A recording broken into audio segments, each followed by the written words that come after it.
mics. We should have sound. Should have video. Hello, everybody in chat. Welcome to the playground. I'm Pixie Phoenix. I'm a full-time variety streamer here on Twitch. I like to play lots of games, and tonight you're joining us for Vampire the Masquerade. It's our live-action role-playing we do every week here on Monday nights. I'm joined tonight by Nox, our storyteller, Skot, who plays Idaho, Zack, who is Vic. I'm your Alice, and we're currently waiting for our Martha, or Michael Starwell, to join us. Checking in on everybody. How's the week been? It's been a week. It has been. Only one day, huh? Yep. Still. God, this week has felt so long. It's one day. So long. Well, Boy. I just want to share a quick update with everybody. I will not be streaming my normal schedule the rest of the week. My father got a cancer diagnosis, and I'm gonna go visit. I may live stream from my phone or figure something out with my Switch, but yeah, I will be out of town until at least Saturday afternoon, evening I get home, so it's pretty late. So my next stream will most likely be 1 week from tonight. You'll see me again here. So, a little just scheduling update that I know usually, guys, I post my weekly schedule today on Discord, and I didn't do that, so. Ooh. Stretch. So far in chat, I have seen our friend Chris is here, Cogrunner's here. John said he's up for a lurk. Vancouver, welcome, welcome. Grudge is here. Yeah, a lot of you guys. Thanks for showing up early. Goodness. So I just heard from Martha. Martha said all on one line. Yes, one exclamation point only, space way. She's trying to text while she drives. Yikes. Tempted to start trying to go use all of the email addresses I know for her and start trying to type that as a password.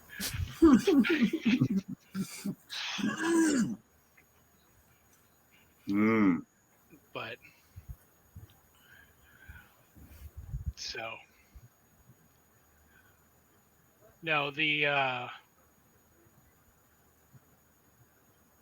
speaking of the third person mod, you should check out the third person mod for Cyberpunk. It's actually starting to get better. Yeah, I do want to check that one out. It actually looks like they're almost there. Yeah, I would really like to. I was so interested in that game, and I was so disappointed when it was first person only. Kind of like the sequel to Masquerade before they abandoned it.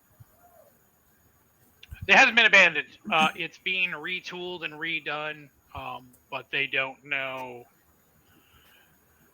They have not yet announced who the developer of it currently is.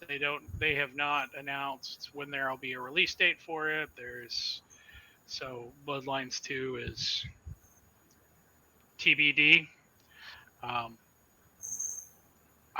going to assume, given the amount of hype that they got around it almost immediately, and the fact that everybody seemed super excited for it, and the fact that the trailer looked badass, I can only assume that there's no chance in hell that they're going to see that giant pot of money and be like, nah, it's okay. Yeah, that surprises me too, but once they announced it would be first person only, I had to force myself to not be interested anymore. Got to adjust that. They've also World of Darkness, not Vampire, but of course if you're looking for third person, they did release a third person werewolf game recently even. Yeah, it's not so much that I only like to play third person. I only play third person because I can't tolerate first person. Right. But then within third person, I'm picky about what I play. Like I know they released that kind of battle royale vampire game recently. I think it was. We were talking Yeah, about that Blood one right Hunt. before you jumped on. Yeah, that looks really cool. It's just not my style of game. You know, I'm not interested in games where it's just like drop in and do PvP. That's not really fun to me. But the Yeah, game I hate PvP. looks really cool. It is. I play probably 2 to 3 matches of it a day, and it's really quick. It is it in terms of um, the engine that they used. It is a gorgeous engine, and it actually does a really decent job of being like, what would an all-out war between vampires, across the roofs of a city actually look like. And yeah, it's not bad. Also, it doesn't hurt that for the newest battle pass, they literally put the fucking um, the costumes from Underworld as the How cool! so for both men and for both guys and girls. So Nice. regardless of sex or gender, they have put in you can look like fucking Celine from, or excuse me, it's not that leather latex outfit. It's closer to the ones that the other ones were wearing. Yeah, like the different enforcers or whatever they call them. Yeah, the death dealers. Yeah, that's really cool. I don't know why they wouldn't just take that engine and use that to make, Bloodlines 2. It's not interactive enough. Like there's no interaction with any of the background. There's like so the map looks super gorgeous, but it is completely static. Like you can't interact with it. There's no like opening doors doesn't look like, even doors that are obviously supposed to be on a hinge, everything slides.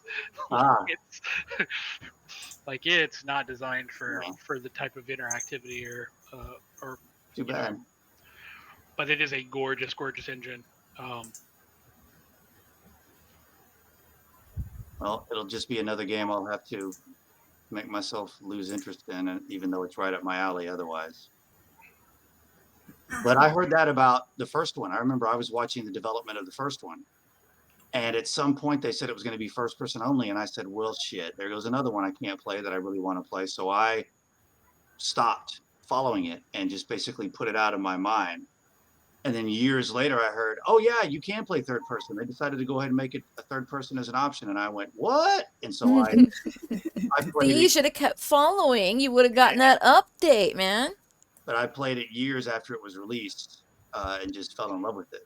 Which is probably good because the patch really, it really needed that patch. Even when I've played it a few years after its release, it was one of those where when I would load from one place to another, I'd go make a sandwich.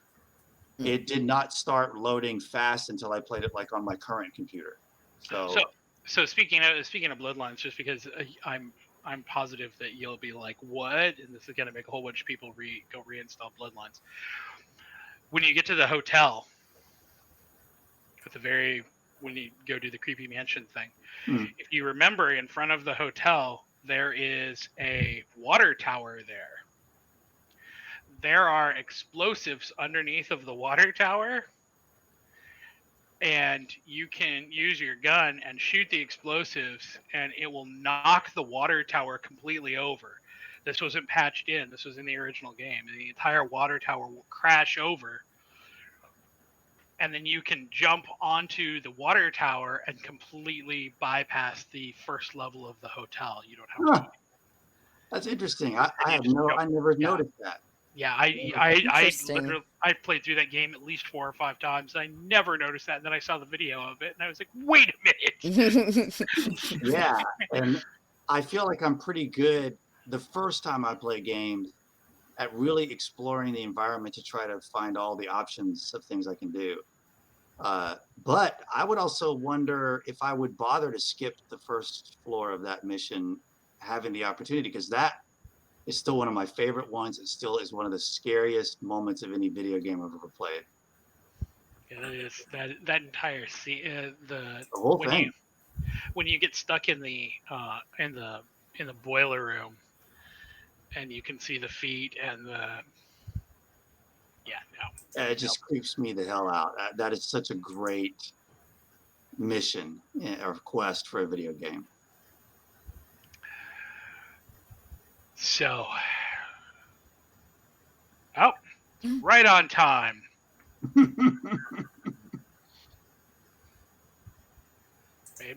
Maybe.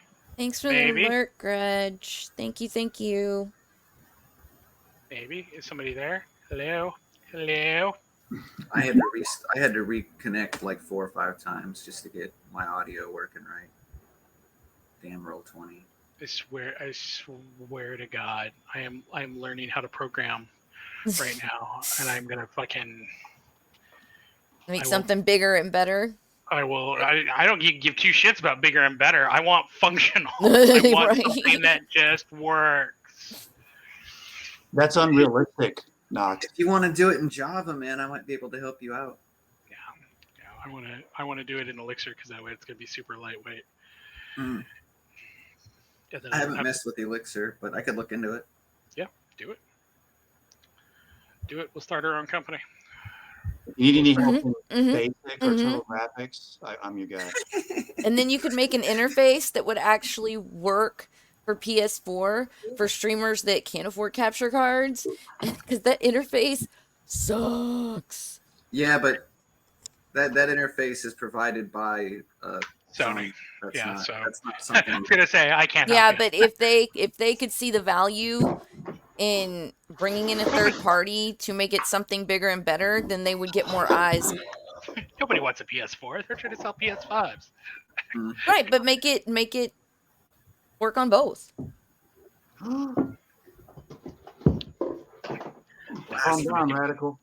I need to make it work on. Can y'all hear me? I want to have a shot. Yes. I can indeed. Oh my god, that's so loud, and why is it only in one ear? You broke Oh it. my gosh. That's what she said. Yeah. I was about to say I've seen that porn.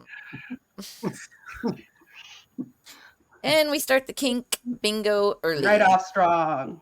I'm not even sure if that is a card on the. Well, technically, that might be your start, but I already bought up butt phones, so.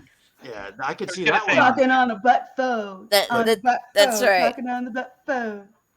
Now, I watched the setup of that song because I didn't realize that the original song was from the first One-Eyed Snakes episode, Mm-hmm. where Louise gets her ears back. Yep. And like they started the music in the back, and then like on the second One-Eyed Snakes saxophone with Critter going to jail, they added the lyrics. Dear Love it. Lord. I love it. All right. Are we ready to get right back into it? I think we Yes, are. sir. Again, chat, be as active as you like. We do pay attention and answer. And, of course, subs and bits and all that are greatly appreciated, but the sounds are muted. All right, everybody. Welcome to our Vampire the Masquerade 5th Edition Chronicle, Philly by Night. Continuation of session 53. We're still on session 53. This is the night that never ends. When we left off last week, the coterie was going to Elysium at Eastern State Penitentiary. They had schmoozed in the outside area before everybody grouped up and headed into the Panopticon in the center of the former prison. It's still technically a prison, it's just no longer a usable prison. With Mariah hauling Charles and Victoria out in front of everybody, and the crowd starting to get riled up, and Michael attempting to get people to see the light, as it were. The crowd was interrupted by unknown newcomers an unknown newcomer who, with a snap of his finger, seemed to activate agents in the crowd, prompting Raoul to go after Threnody, and friends and allies, Andrea and Adelaide, unmasked and started Oh, hi, puppers. raking the Whoa. crowd with assault weapons fire and blood sorcery.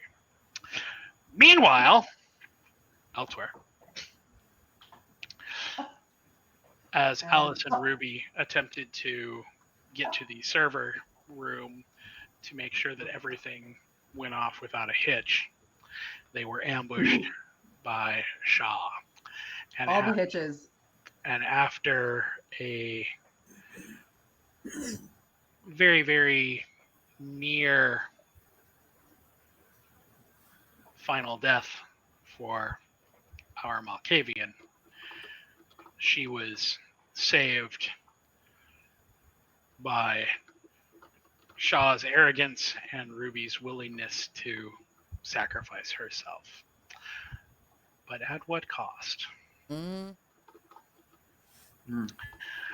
So, as we begin tonight, the coterie is still somewhat split. Al, you are outside. We're going to start with you since you actually are outside the hole with Brittany. And you were dragging bodies. I think body, right? Or No, bodies. two. Okay. Shaw and Gigi. Yeah. Mm-hmm. So what are you doing here with this? What is your intention here? What are you trying to do with these? Are you trying to secure these bodies? Are you attempting to get out with them? Are you attempting to bring them in front of the crowd and bring them in front of the Yeah, I was gonna coterie and say, everyone else? Like, if not I remember only correctly, like that was the goal. were we ambushed and to kind of thumb my nose at their security lack thereof, but that aha, motherfuckers, I took him down.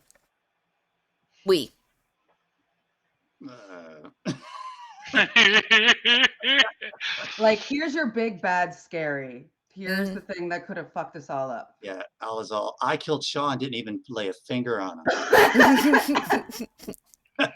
Ruby, sick 'em.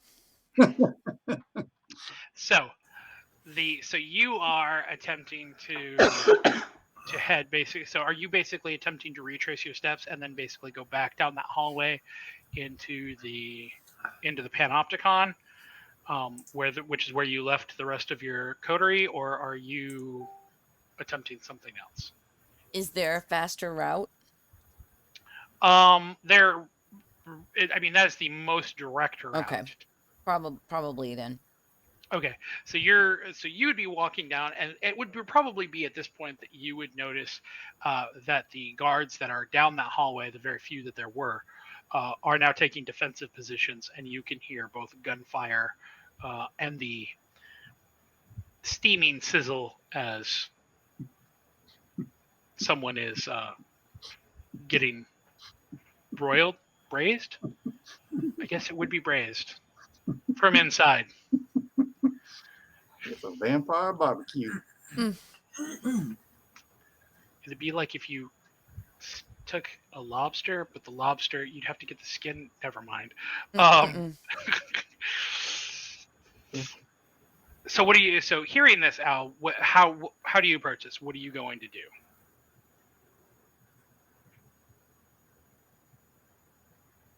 Because you know your coterie is down there. You know what your initial goal was here. But assault weapons fire. Remind me of Ruby's state. How is she? She's gone. You don't know where she is. Yeah, she vanished into the shadows. Little old me dragging these two bodies. And Brittany. Brittany's there with you. That's right, Brittany. Then in that case, I might find a place to tuck the bodies away, and have Brittany guard them, while I at least scout down the hallway and see what the fuck is going on. Okay, so and if I can even be of help. I mean, it might be best at this point for me to just stay the fuck back. So what are you going to say? How would you communicate that to Brittany? Well, how is she responding to the gunfire? Is she freaking out? Is she just kind of like curious? No, she definitely doesn't want to be there. Yeah, I don't want to after- force her down that hallway. Yeah, she is after she was willing to carry a body or drag a body alongside of you, but as soon as she starts hearing assault weapons fire, she's giving you looks like, what the fuck are we doing? Yeah, I think that I would just find, an alcove, something a little bit off the way in case security walks up this hallway again, and stash the bodies and have Brittany guard those. Stay there. She's not going to be of any use. Okay, so those, yeah, every single one of those hallways, and this is worth noting for everybody because it is the same for all of the hallways out. Every single one of those hallways is not just a hallway, it's a cell block. Mm-hmm. So there are rooms on both sides to dodge into. Some of them, even though the doors are closed, most of them are not locked. Okay. It's few and far between the ones that are locked. So it is not difficult to duck into an alcove or what was previously somebody's cell. Yeah, I do. I drag the bodies in there and ask her if she wants me to shut her in. There's no way to lock. There's no way to lock her in. The locks are. No, but like, would she feel more comfortable if I pulled the door? Like, Yeah. She does that by herself. okay. She's like, fuck this, bye bye. Yeah. And even without knowing, you intrinsically know that basically the second your back is turned, if you look back in that cell, you won't see anybody. Yeah, at that point, I'll let me try to unseen passage. Okay. Does unseen passage require? Yep, it does require a rouse check. Yep. You get hungry here. You should be a little careful. Your hunger is now creeping up. As you pass beyond the visual, the beast creeps up in the back of your throat and mentions in the back of your head that there is now a very tasty little morsel who is stuck in a room and could not possibly get away from you. Just behind you. Right. Who So, knows? Maybe up in that big room, I'll need the beast. So, you hit unseen passage, and then you're going to head forward, correct? Yes. Toward the ruckus. Okay. In the Panopticon, let us go over kind of where all the chess pieces were, as it were. Vic, you were rushing the tall, thin vampire with the thought process that he seemed to be the one leading this madness. Idaho, you had used Quell the Beast on Raoul, which had brought the temperature down quite a bit, but still left him going after Threnody. But leaving her to her own devices, you were then choosing to start heading after. I don't think I declared an action after I did the Quell the Beast. I thought, if I remember correctly, you were heading after Andrea and Adelaide. But if you're saying you didn't, then we'll leave it Nope. there. Michael went to Dread Gaze'em. Yeah, and I was gonna say, Michael charged Adelaide and Andrea and used Dread Gaze and had 6 successes, which is actually where. That's right. That's where we left off, wasn't it? Where we left off was on these 6 successes. Mm-hmm. So, Michael. So really quickly. So now that we know where everybody is, let's kind of start the rotation. Vic, what are you doing? What is your intention here? I was headed towards the guy that stood up and seemed to have activated the Manchurian candidates, correct? So you're heading. You are going to attempt to go through the crowd towards the thin man, correct? Correct. Okay. So what is your intention? What are you trying to do here? Are you attempting to just like football sack this guy? Are you attempting to what are you trying to do? Yeah, football sack and keep him pinned down. Give him some punches if I need to. But Okay. main thing is keeping him contained. Okay, so You're muted, Martha. Okay. So or like basically just stunning him out of like whatever he's in the middle of doing. So when you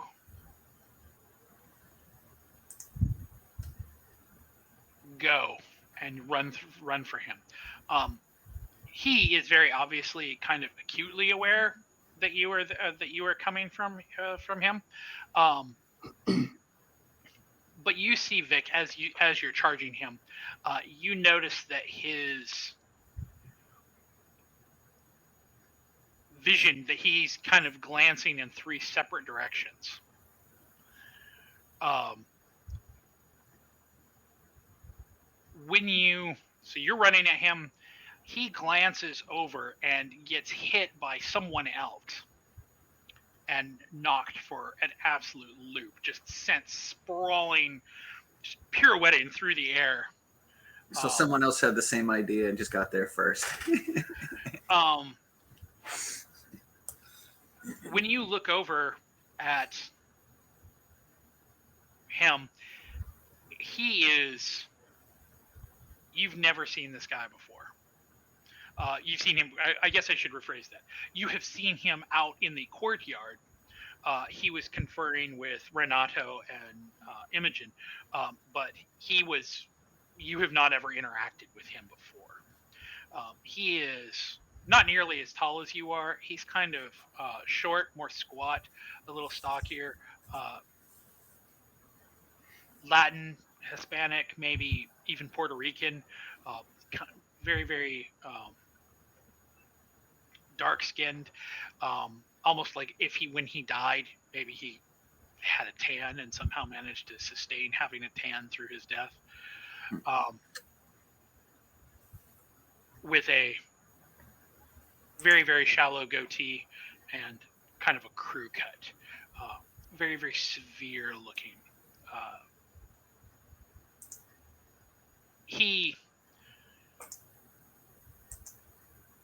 looks at you and kind of gives you a real short, curt nod.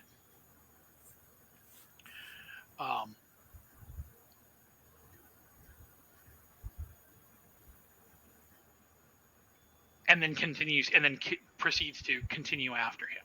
So are you also going to follow after him, or having seen somebody else basically accomplish what you were trying to do, are you then going to kind of turn around and see what else is going on that you can attend to? I probably need to go attend to Raul. Okay, so you're going to turn around and you're going to go after Raul. Okay, which goes back now, which leads us to Idaho. Idaho, what are you doing now? You've already quelled the beast, so you've already basically brought the temperature down on Raul, but that has certainly not stopped his attempted assault on Threnody. Right. So what is your next step? Well, I feel like I'm kind of taking it all in. Like if Michael is bounded over to the other two and is going to try to dread gaze him, I'm kind of waiting to see what's going to happen. I'm also very concerned about how Eugene is reacting. Like I'm kind of going, Eugene, do something about Adelaide. What the hell? Eugene is he's kind of shocked. He sees her, but he's almost kind of frozen. Like he doesn't he sees her, but he's not correctly interpreting what he's seen. He doesn't believe it. His brain is still trying to piece together why. Yeah, he's basically in a state of disbelief. Wasn't that an old vampire thing? I think I remember that from old third edition or something, like disbelieving. It may have been, but in this particular case for Eugene, it is purely just the shock of the moment. Well, So- I'm going to Literal good old-fashioned shock. I'm going to try to get him out of it. If it means slapping his face, pinching his rump, whatever, and I'm going to say, do something to shut your girl down. You guys both, blood magic. Do something to just shut her down. Okay, so this would be the appropriate time to bring up what has happened with Mr. Starwell. 6 successes. The gunfire and the blood magic stops dead because they both basically give a giant hiss and then flee down that Corridor. down that spoke, down that cell block. They do not want any part of Mr. Starwell. They are both booking it as fast as they can. Andrea moving quite a bit quicker than Adelaide is. So they are. That has. Okay. So if they are kind of taken care of at this point, then of course my next concern would have been Raul. But if Vic is heading over there, what has the Scourge done? Is she still up there with Charles and Victoria? So the Scourge has taken this as an opportunity under the cover of all of this chaos To slaughter. to exact some personal revenge. Charles is now his face is basically just completely broken. She's been going to town on him, and he's basically unrecognizable at this point. Victoria is leaning on the side of the stage, and it is not real clear whether she was caught by a burst of automatic weapons fire, whether or not it was the Scourge, or whether or not somebody took a swing at her. But she's literally leaning against the stage on her knees, holding her internal organs. Her dress is completely just destroyed, and her basically all of her internal organs, her stomach, her intestines, everything are just literally have been pulled out.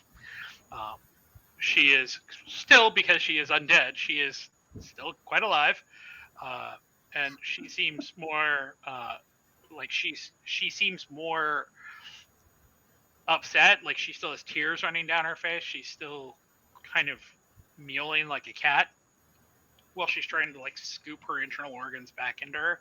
But the gaping hole that has been put in her is so much so that there's no way to put it back in. Yeah. Like, Oh, the Scourge did this to her while all the chaos was going? We don't know. Unclear. Unclear. She could have been shot. Or somebody else could have done this to her. There's no way to know this. The only thing that you know at this point is that Her guts are be everywhere. Is that she is, if she really wanted to, she could actually try to attempt to strangle you with her entrails. Or use them to leap from a window. Love that image. Love Yeah, that for us. Yep. Totally could also do Rapunzel and just escape on the entrails. Yeah. So I guess at this point, it feels like the situation is going to head toward being under control unless something else happens.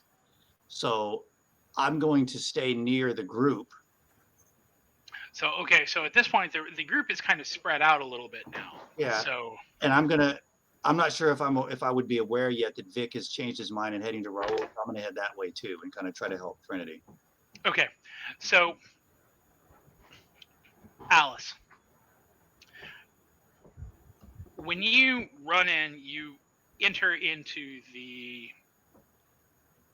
Panopticon, and you are having to be very, very careful to not bump into anybody, let anybody bump into you, stay, kind of out of that. But when you've entered into it at this point now, the scene before you is basically that two people are running down and away from Michael. That the Vic and Idaho are converging on Raul, who is doing everything he can to dispatch Threnody, and on stage, Mariah is attempting has what you see from where you are. It looks like Mariah has disemboweled Victoria and is proceeding to literally attempt to beat Charles to death, which, in terms of vampire fortitude, that is a very long and unpleasant way to go. That's why she chose it. And she's not using powers to do this. She's just using her fists. Yep. That had a lot of anger to work out, shouldn't she? Oof. Some people take it out on their walls. Some people take it out on their backstopping bosses. So, Al, what are you? Also, I should mention here that while all of this has gone on, there is a variety of different other scenes that are going on. The guards that are posted up with automatic weapons outside of the cell block, the one that you guys came down, have basically turned that into an escape route. They are filtering people who are attempting to run to get out as quickly as they possibly can. Anybody who seems to be showing any amount of hostility or even bearing fangs or anything that goes near them, they're opening fire on. So basically, anybody who does their best to stay looking human is getting out just fine. Just fine. Anybody who's bearing fangs or showing powers is getting automatic weapons fire turned off them. Which is unfortunate because there are other people that are definitely in that room who, some of which you've seen, some of which you haven't, who are definitely attempting to use this opportunity to perhaps settle grudges with other people. Hey, it's not a bad idea. Wear those Northeast Anarchs. I was kind of thinking the same thing. Well, I think upon these observations, I really don't give a fuck. Like, let these grudges, like, pan their way out. The only people I care about are the coterie. So, if I deem that one person is in danger over the other, that's who I'm going to try to get close to. Otherwise, if shit's handled, I'd probably get over to Michael and explain the situation. Okay, so as you are running towards Michael, I'm guessing you're walking towards Michael. Or creeping. You'd be creeping. I'm trying to keep the unseen passage for as long as possible. Okay. I don't want to get shot. I don't want to get fucked with. So you have, here, roll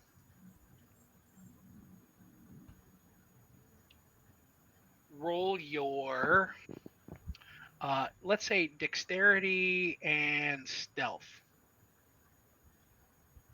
to attempt to navigate through the room and keep your... Lovely. So, you walk into the room, and actually, that's interesting. That is actually a real bestial failure. Really? That is the first one I think that we've had all. Yeah. It's a complete failure.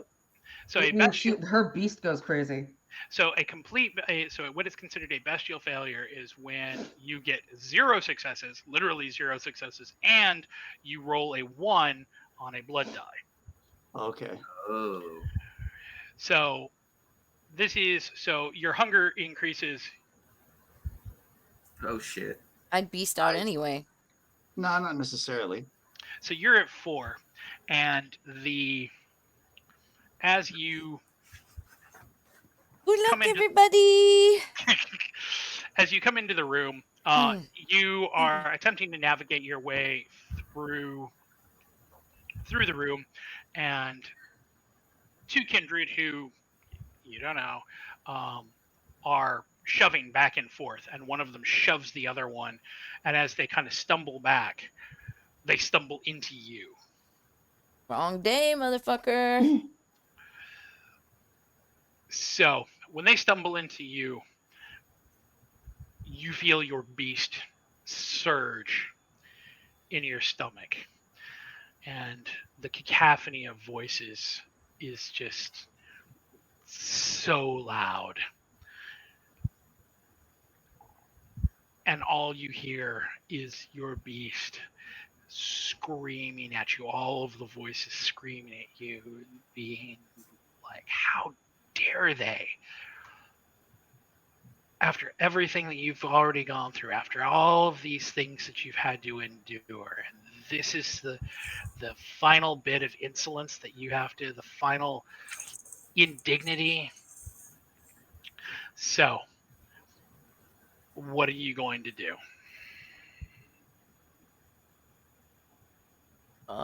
Sucker punch each of them in the throat and keep moving.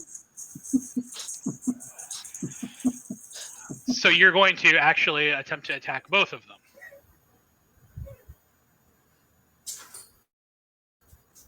I Are mean, they at this Northeast point, Anarchs? I doubt it. They're fighting each other. I mean, I was under the impression that when you beast out, you're like kind of unaware what you're doing. So this is Well, kind of new ground for me. I don't know exactly where Alice is at with this. No, if you beast it out, you just increased your hunger, right? Yeah, no, you're not frenzying. Okay. Your hunger is at a 4.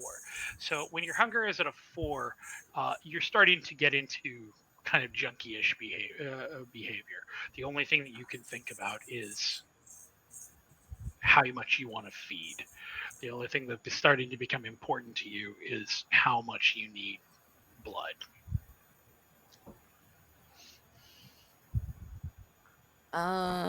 Okay. I guess I would just like shove my way through them. Like, just, hey, get the fuck out of my way. And just, you know, not necessarily incite violence, just little person, move it. Okay, so you're just going to basically attempt to basically elbow your way through and continue on. Yeah. And I'm just trying to make the straightest direct line to Michael that I can. So what ends up, so while you were on your way, the librarian runs up in front of you. Her dress is splattered with gore. Her hair is down for the first time ever. She looks at you and she looks behind you and she says, "Where's Ruby?" And she is almost in kind of a panic. Yeah, I'd like to know as well. She just killed Shaw, lost her fucking mind, and I got the bodies over there. So when you say that she killed Shaw, like her hands go to her face and she's like, "What?" And now you know how I feel. She's completely frozen. Like she doesn't even know how to respond to that.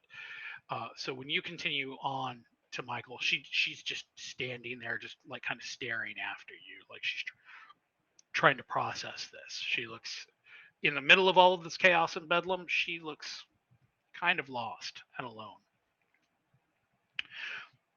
Idaho, Vic, you guys are both heading for Raoul. He is, again, he's not like raging out like he's a dog anymore. But he is still basically got sitting astride of Threnody and just raining blows down on her. Just two-handed overhand like hammer blows, just pounding, punching down at her.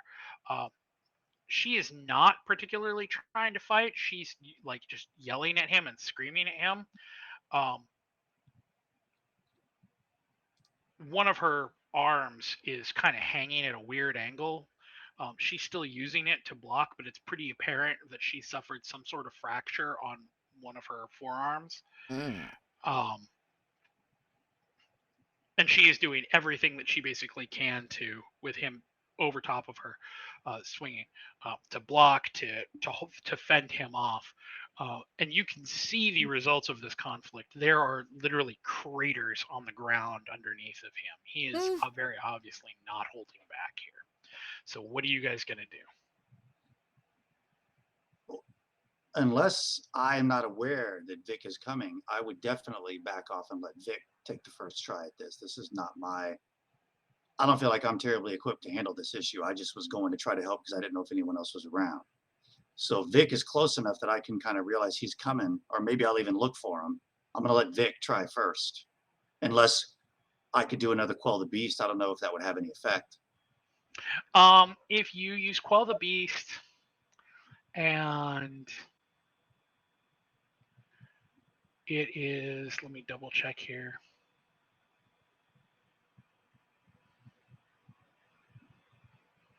So as it is right now, you've basically prevented him from. You've probably saved Thrinity's life, because once the beast has been quelled, they can't get criticals.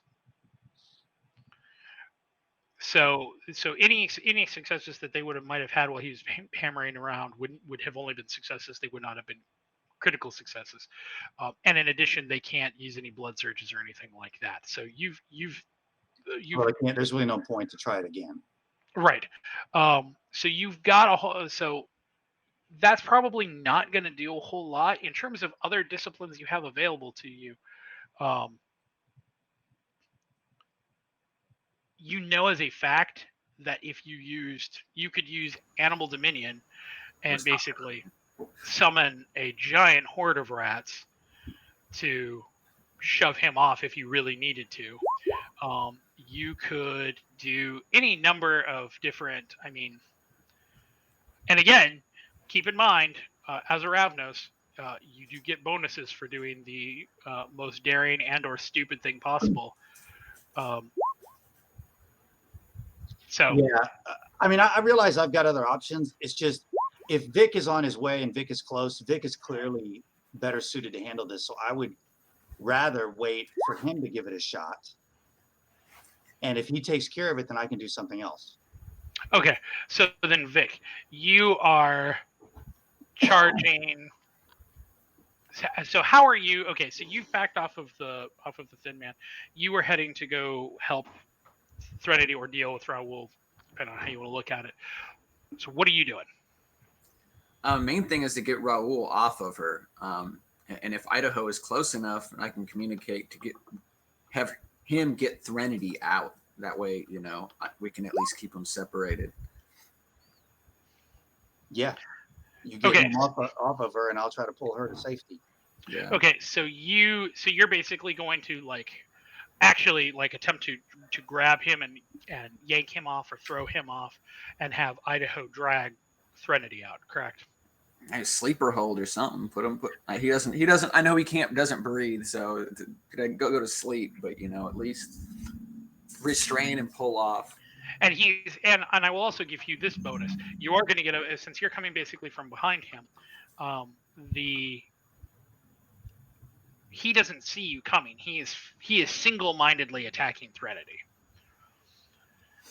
So when you go to grapple him, if you're just going to basically come up behind him and try to grab him and then pull him off, you are going to get a bonus to your pool. So roll your strength and brawl. I know that's not a pool you have a whole lot of dice in. Yeah, it's going to be tough, dude. And I think you have a specialty for grapple too in there. So is that 2 bonus dice? So yes, you're going to get an additional 2 die for this. It's going to be close, man. And then Man, can I spend a willpower to reroll 3? If you really want to, where is your willpower? You've actually still got 3 willpower. You're not doing too bad. If you really want to attempt to increase your margin here, I will not say no. 6 is a lot. Sure, Dude. let's do it. he's Oh, like, that's right. fuck this dude. You gonna grapple his head right off. I mean, he is a friend when he's not under. Oh, Well, Ooh. I don't even have to roll anymore. Okay, so how many? Okay, At least it wasn't a bloody crit. yeah. yeah. I mean, he's Okay, under well, somebody else's power. He's still our friend. He's just, okay. you know. So that's 1, 2, 3. So every single 0 counts against itself. So that's 2 successes. That's 2 successes. That's 6 successes right there. 7, 8, 9, 10, 10. 11. So that's 10 successes right there.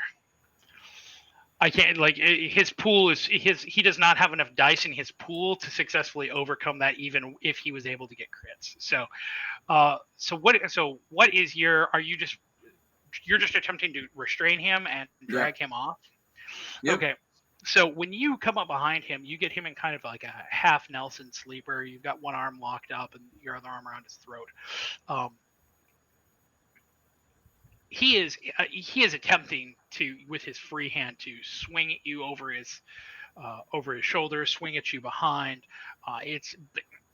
He doesn't have any leverage here. He doesn't have an angle on it, and you were able to successfully drag him away. Idaho, do you actually go to Threnody and to try to pick her up and grab her out, or Yeah, I'm not sure what she's capable of on her own. She might be capable of getting herself out, but I'm going to go try to assist her if assistance is needed. So when you go to grab her up, aside from the fact that her arm is broken, her chest, all of her ribs are broken. Like her chest is basically concave. If he'd had enough time, he might have actually literally punched her heart to death until it basically ruptured. So when she stands up and she's leaning on you, with her broken arm kind of flopped over your shoulder, Idaho, you can hear you are close enough that you can actually hear the raggedness of her breathing when she attempts to speak. The air going through her lungs is compressed. You think maybe even a lung is punctured. She is fucked up. That poor girl can't catch a break. As soon as she gets healed up, she's fucked up again. It's a good thing we don't charge for the hospital stay, right? Yeah, where's Sabine? So now here's the question for both of you. Idaho, what are you doing now with Threnody, now that you basically have someone there with you? So again, I realize our group is kind of spread out, but what I'm trying to do is keep an eye on the situation, because my thought right now is somebody could take advantage of this chaos to try to attack us. The Northeast Anarchs might try to attack us. Somebody might see the state that Threnodity's in and decide. I mean, I think at this point, if we can just like quell the madness a little bit and see if we can get rid of a bit of the chaos and kind of come back together. Well, that's going to be extremely difficult at this point, because basically anybody who can is getting out. Yeah, anybody who can is getting out. We can we have Threnody. We've stopped Raoul at this point. We've stopped the bullets, the hail of bullets, and the guy has already been tackled and is being chased and taken care of. So in our immediate vicinity, what's what really is our best, what is really what we're gonna our instinctual action. Okay, so we're gonna get to that in just one second. So what are you, Idaho? What are you doing with Threnody? Are you attempting to take her to the group? If we have a group, because we're all kind of spread out. Now my thought is to try to get her out. Okay, so now you're thinking that you're gonna attempt to move towards where the guards are and move her out. Yeah, I mean, I I guess if Eugene is still in his shock moment, even though now Adelaide is gone, I'm gonna kind of hit Eugene and say, "Come with me." Okay. So no, Eugene has started to walk kind of unsteadily in the direction that Adelaide ran. Well, I'm gonna try to get his attention, because now it's like, what? She's gone, dude. Now you can help us get out of here, and we can deal with Adelaide later. Okay, we'll come back to that in a second. Vic, you've got Tiger by the tail here. What are you doing with Raoul? I'm just trying to talk to him, get him calmed down. Just been calm down, Raul, but I'm still holding him, and then seeing how he reacts once Threnody is out of the vicinity. If like his calms down. Or... He is not calming down at all. He is just as ardent and attempting to thrash out of your grip. So, are you just going to keep attempting to restrain him, or are you? Yeah. Okay. Yes, Michael. for now, yeah. So at this point, you have managed to scare off Adelaide and oh bye. I think something I was. swear to God, you're like a waiter with hot food. No, how is everything? He had a mouthful. I've seen that Facebook. Anyways, that's a free spot you can mark on your bingo card. So you were chasing after. So you have driven off Adelaide and Andrea. Yeah, the moment that like I got to like that the concussion grenade worked, I would have turned it off because there's no need to like keep Dread Gaze on unnecessarily. Okay, so you do drop Dread Gaze. Oh yeah. Okay, so are you going to pursue after them? Or what are you going to do? I was gonna yell out, "We need them back and we need them alive," to like whoever's around me who's like still like kind of in a fighting mood, who isn't shot down. There are not a whole lot of people who are real eager to go chase, and particularly anybody who is in a fighting mood after you just did Dread Gaze near them. A lot less of a fighting mood. Got it. Yeah. Sorry. I forget. People see it from the back. The other thing about that is there's not a whole lot of vampires who are going to be real eager to chase after a blood mage and somebody with an automatic weapon. Okay. So you could certainly chase after them, but if you're attempting to rally anybody, that's going to be a really difficult role. How far down the alley are they? Like now that like I've shut it off. They are moving very quickly. Andrea's probably about 3/4 of the way down there, and Adelaide's probably halfway. Like I said, Andrea's moving a lot faster than Adelaide is. And at this moment, as I've turned it off, I would just like blink after Andrea. So you're going to blink down the hall, and fuck that. No, I would turn around and see what would need help because like now that they're done shooting, I don't give a shit. So this would be the point when Al runs up to you. Okay. So, Al, you get up to Michael. What are the first words out of your mouth? What are you saying to him? So Shaw's dead. I like don't even hear it really because that's like so not what I was expecting you to say. I'm just like staring at you like after like being like still looking at the chaos. I didn't hear it. Like his body's like down the hallway. Like we just drag his ass up in the middle of all this. Do you think that might slow some people's rolls? Wait, you said Shaw's dead? Yep. Fuck, show me. Dragging Michael back down to the cell. Okay, so you two are now. What am I doing about this guy? Yeah. So you two are attempting to head back across the. We're hustling. We're hustling. Panopticon. Yeah, we're all hustling. There's no like slow, jaunty movement from any of us right now.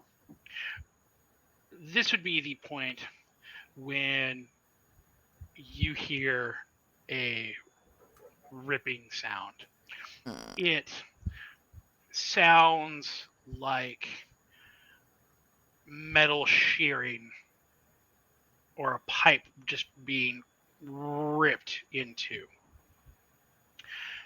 And a head that is slowly withering away and wasting away is thrown into the middle of the crowd. And Charles is... The skin on Charles' face parts away.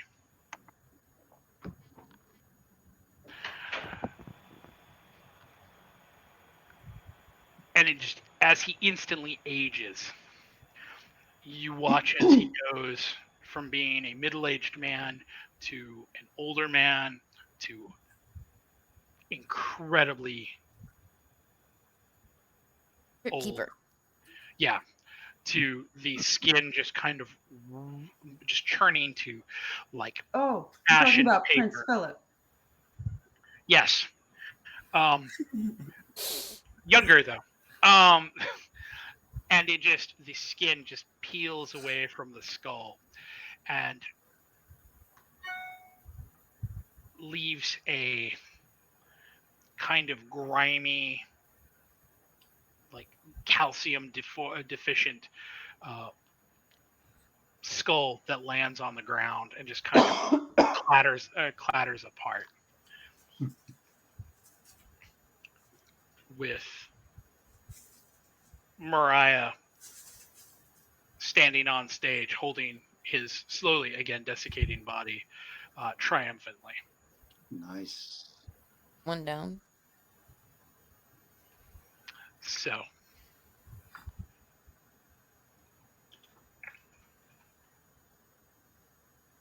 and the list of characters that were originally started off in this chronicle is very quickly getting the deceased tag. Mm-hmm. So as you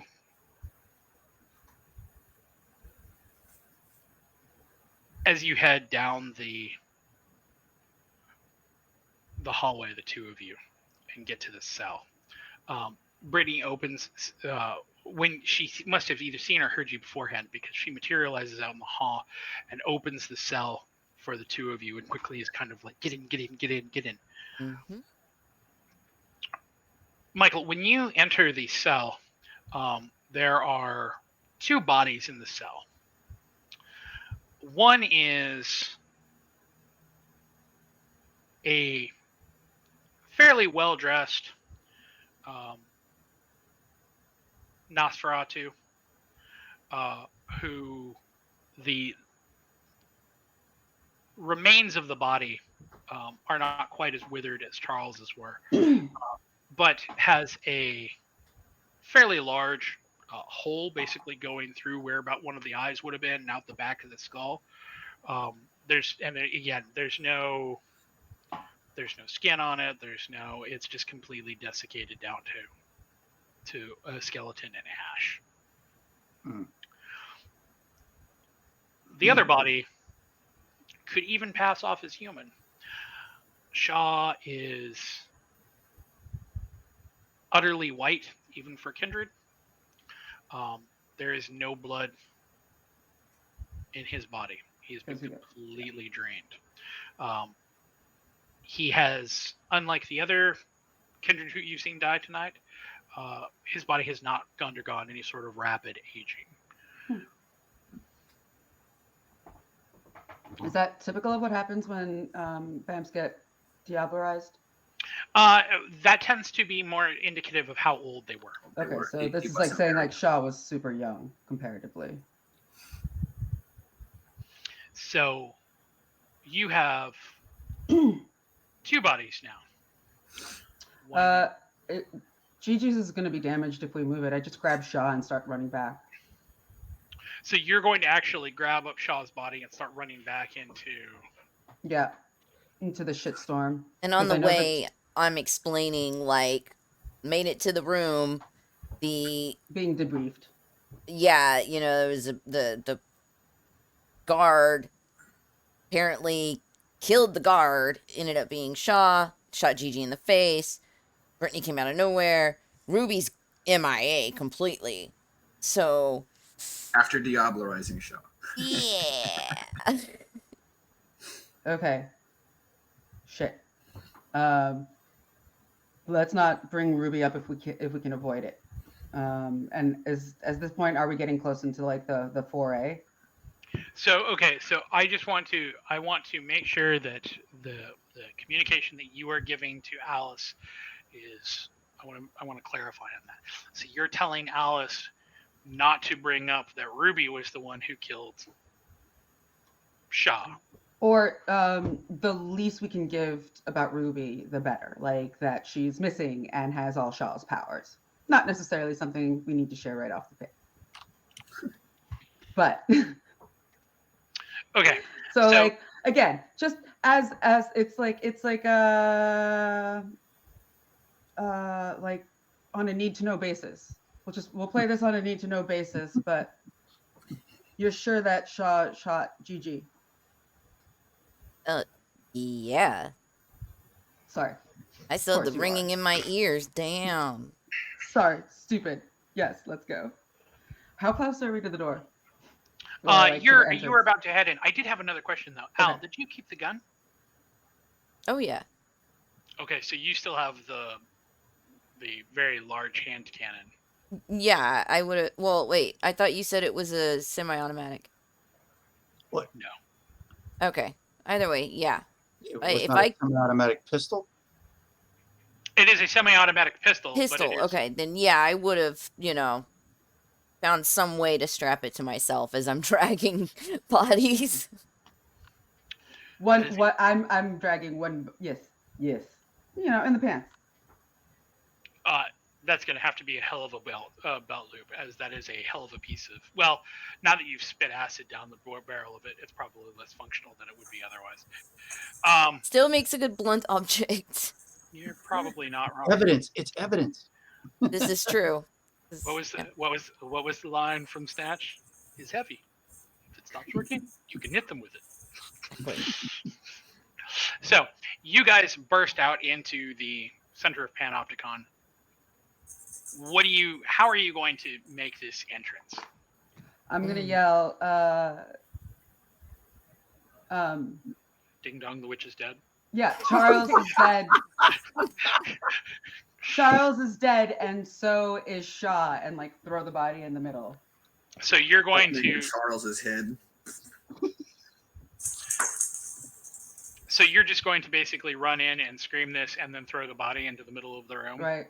Okay. We've lost end up with like we've lost Gigi at his hand, and like hopefully like gesture to Alice so she can throw the piece in the center too. So when you throw the body into the center of the room, basically anybody who's still fighting, anybody who's has any sort of indication of attempting to want to continue this conflict, the shock just kind of sets over the room. People are just kind of staring at the body of this monster who has terrorized most of them in some way, shape, or form. And the only person who is actually still has any sort of fighting left in them is Raoul, who is still attempting to get away from you, Vic, and is attempting to still take swing at you unsuccessfully. But everybody else in the room is just kind of staring.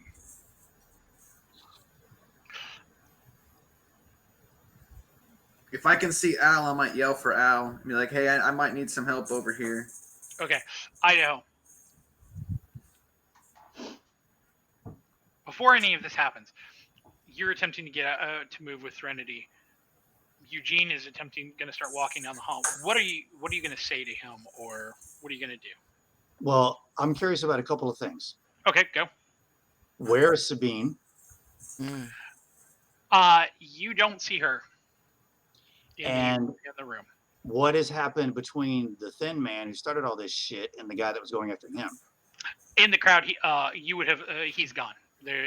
He disappeared down one of the cell blocks, being chased by the short, stocky gentleman. Um, Okay. I was kind of wondering if doing something to him would snap Raul out of it, but I guess he's not even around to attempt to do anything to him. So if Sabine's whereabouts are unknown and if the thin man is gone from the room, mhm. I'm still interested in trying to get Threnody somewhere safe.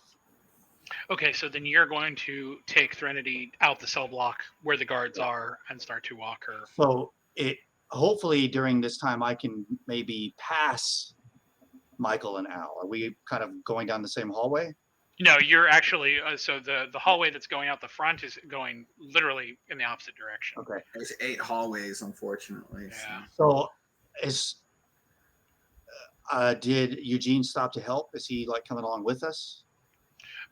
He seems very torn. Like he is following beside you, but you're having to constantly like kind of prod him along to be like, "Come on, dude," to get him to go because he's still looking kind of back over his shoulder For Adelaide? for Adelaide. Yeah. I'll just say something like, help me get somewhere safe and then you can go see what's up with Adelaide. He gives you kind of a shallow nod, and throws Threnity's other arm over his shoulder, and the three of you. It's not the most comfortable thing for Threnody, but it has to help you to start moving quicker. You start moving down the hallway. When the guards see you, particularly when they see the state that Threnody is in, they basically kind of wave you on. They're like, "Come on, go, go, go, go!" Once you're down that hallway, there are other people who are around you, but everybody's kind of giving you space to keep moving Threnody. And the guards, as you're passing the guards, again, they were kind of staggered down that hallway on the sides. They are also trying to clear people for you to go. You hear people screaming about somebody who's injured, make way, blah blah blah. When you get out into the courtyard, where it was a kind of social hub before, now people are literally just streaming right out the front door. Everybody is just exiting as fast as they possibly can. Okay. I forgot. Did we come in one car or two? 2 cars. Then, unless it looks like that, because I'm still trying to be on the lookout for somebody trying to take advantage of this situation and do something to us. So if the coast looks clear enough, my idea is to try to get her in one of the cars and go ahead and get out, take her back to the apartments. So when you get out to so you head through that original entryway with all of the guards, as they kind of get everybody out onto the front steps.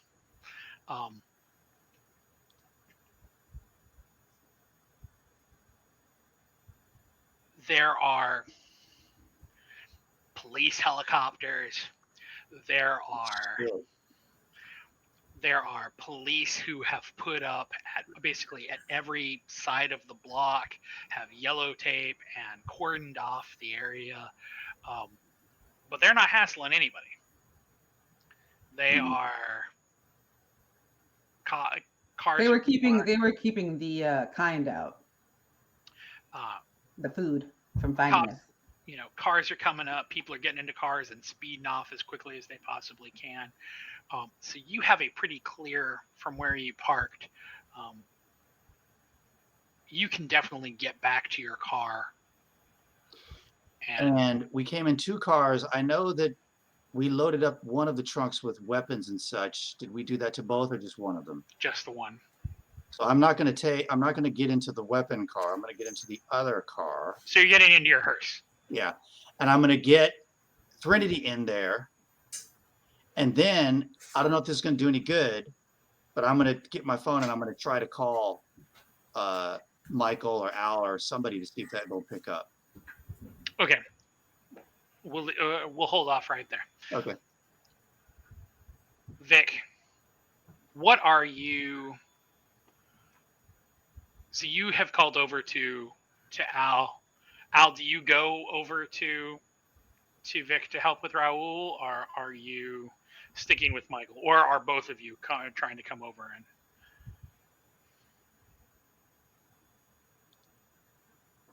Yeah, I suppose I'd go over and try to help with Raoul, see if I can calm him down. I mean, I've got good persuasion. I don't really know if I'm... Well, I got mesmerized.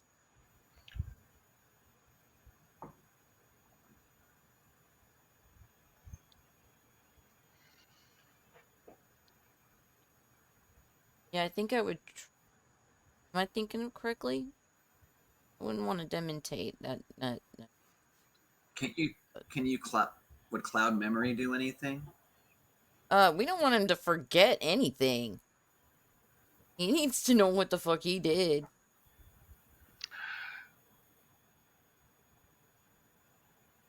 So here's the issue. Mesmerize. The vampire can issue complex commands to a victim as long as they have the subject's gaze and relative quiet in which to issue instructions. Never mind. Yeah. Quiet is not available. I guess I'd just have to roll off my persuasion. Okay, so you're just going to attempt to persuade him? Yeah, just to talk him down. Like you would someone with, like, that's in a rage or having a panic attack. You just want to, hey, come, look right here. Look right here. Calm the fuck down. Okay, so roll your charisma and your persuasion. 3, 6. So 2 and 4. It should do it correctly from the drop down, yeah. I'm assuming. You can spend your last willpower, although given your Bahari skills, you could actually have quite a bit more willpower you could spend if you're willing to take some damage here. You can spend your last superficial willpower to reroll those last 2. Yeah, let's go. All right.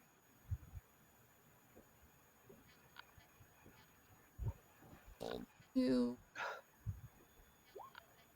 God damn it. Yeah.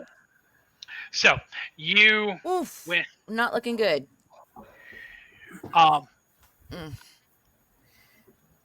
He, when you get down, so how exactly, just because I'm going to, do you like get down in front of him and attempt to like make eye contact with him and talk to him, or are you just like trying to yell at him while Vic is holding on to him, or how do you are you attempting to accomplish? I'd be trying to catch his gaze, not so much screaming in his face, but like I said, just coaxing, like, hey, calm down.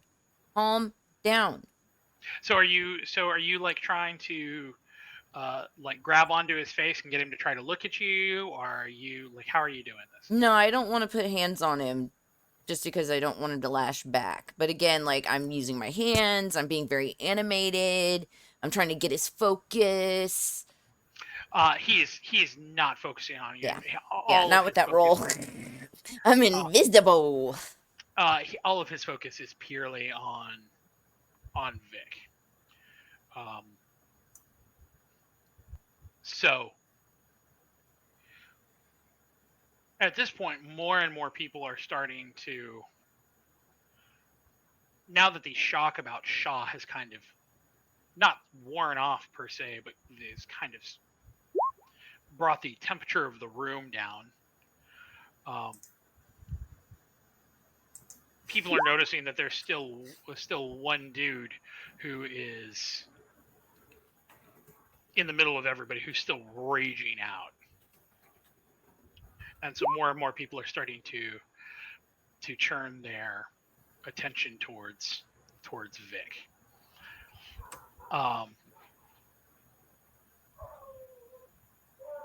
Michael, what are you attempting to? What is your focus now? What are you doing?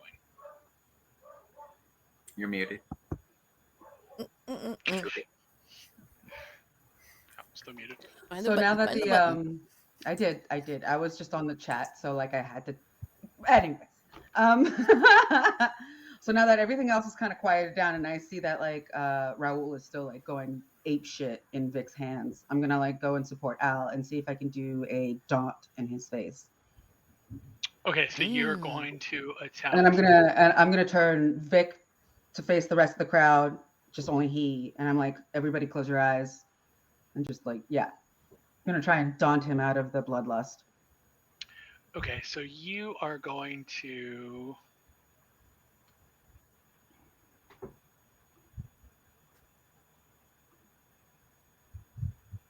Okay, so roll your.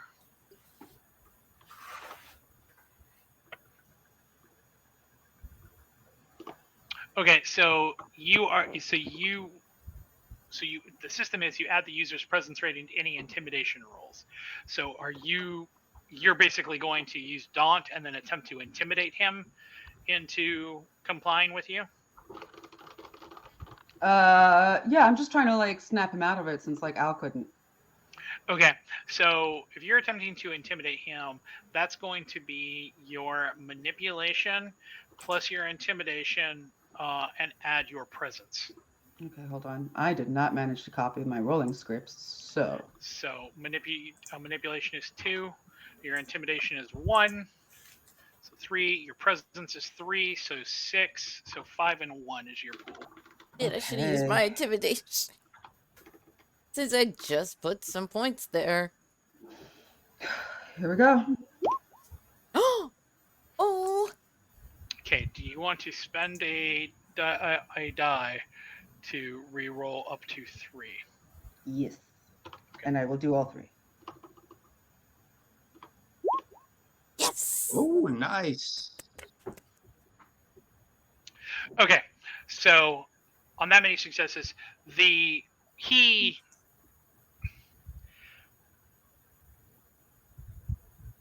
not intimidated so much as that between you getting in his face and kind of talking, basically commanding him down, and now the starting to grow group of people who are now starting to surround you guys and are kind of looking on. He doesn't exactly calm down, Vic. He's still definitely applying pressure against you, but he's not just wildly thrashing now. He's gone from raging out to now just attempting to escape.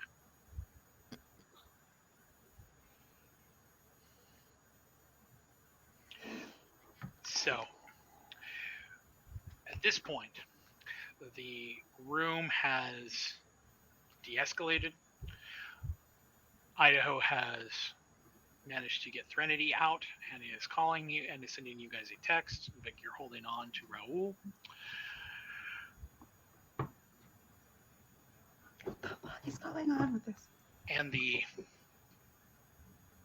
bodies of both Shaw and Charles are now in Panopticon. Where's Threnody? I mean, where's Victoria? Victoria is still attempting to hold herself together. So to speak. is still keeping her lunch down. Get her some duct tape, somebody. Isn't she a Toreador? Yes, and this whole thing is.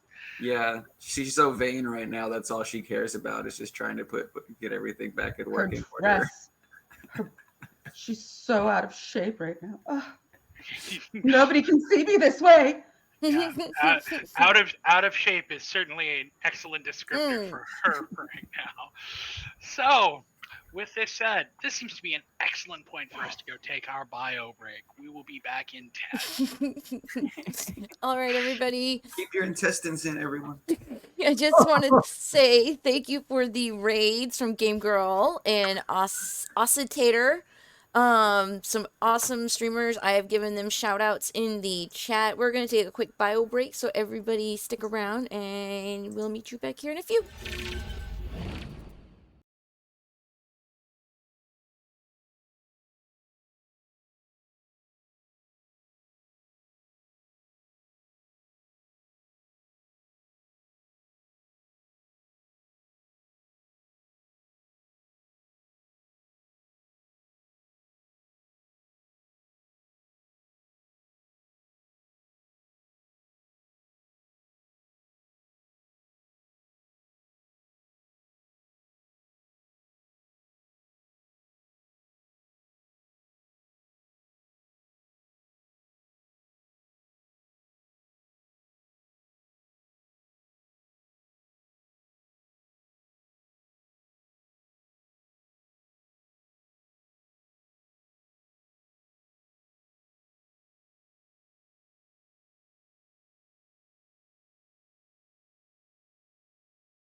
be all about Adam.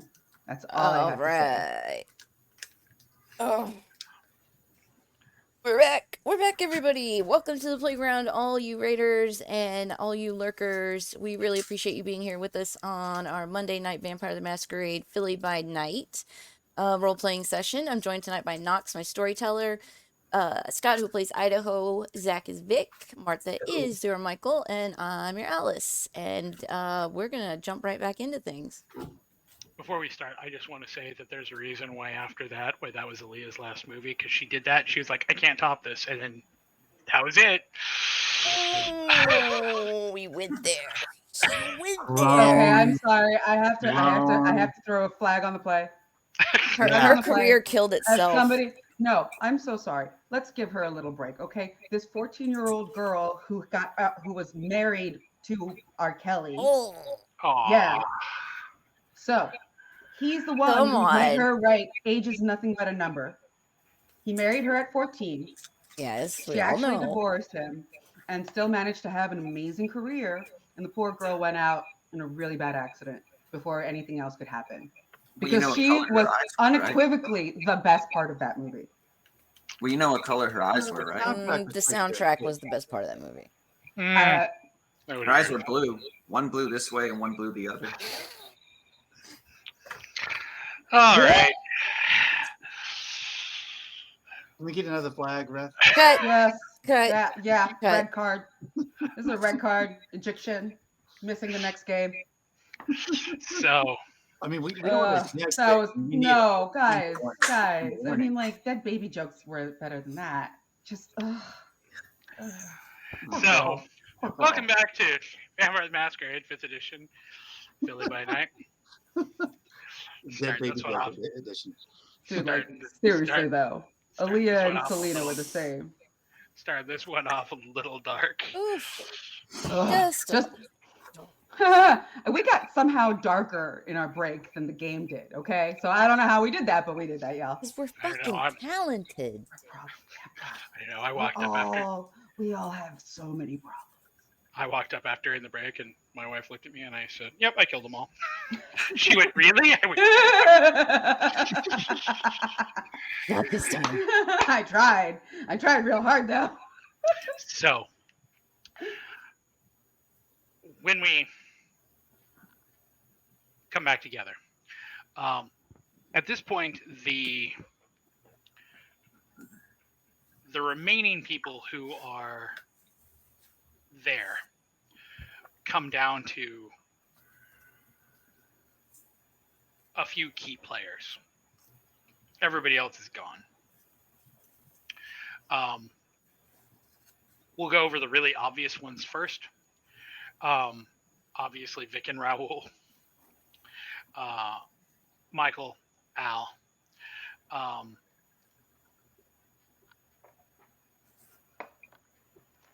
Mariah is sitting there on stage now, just absolutely covered in gore. Like there is kindred vitae, like just. She's basically glowing. Yeah, with she joy. kind of she looks like Carrie. Let's just put it that way. She looks Real like gorgeous, Carrie. Joan Jett just came out of a war concert. Yeah. Nice. Victoria is also there. A little worse for wear. Other people who are there locally now. You still have a whole bunch of the armed guards. The guards are now have now moved out of that hallway, have now kind of spread themselves around inside of Panopticon, and kind of taken up a perimeter. P.S. One day we're going to have to talk about Jeremy Bentham, the creator of the Panopticon, and his head.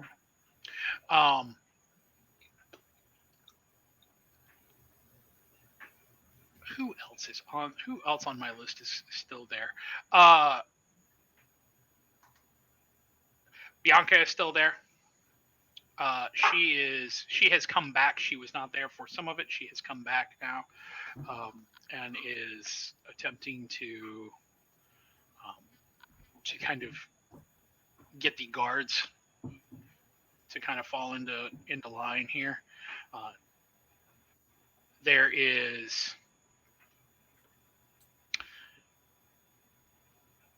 Nora is still there. She is kind of hanging out around you.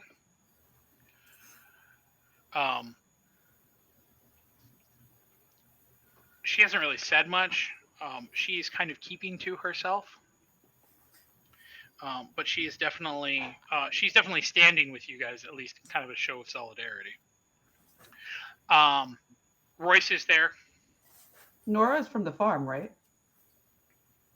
No. No, she is the especially dreary Hakata.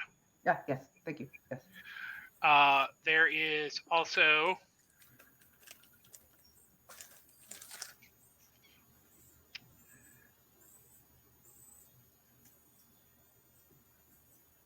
Renato and Imogen are there.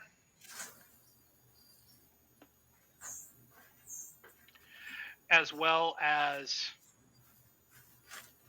two others that you don't recognize. One is the kind of short, stocky kindred that sacked the tall man. You have overheard his name. Other people refer to him as Hector. And Hector the Protector. Oh yeah. Michael, there's also a gangrel there who you have seen, who is out on the field, who is one of the ones who is talking.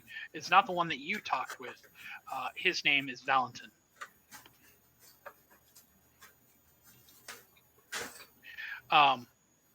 In addition to Mariah, Victoria. So,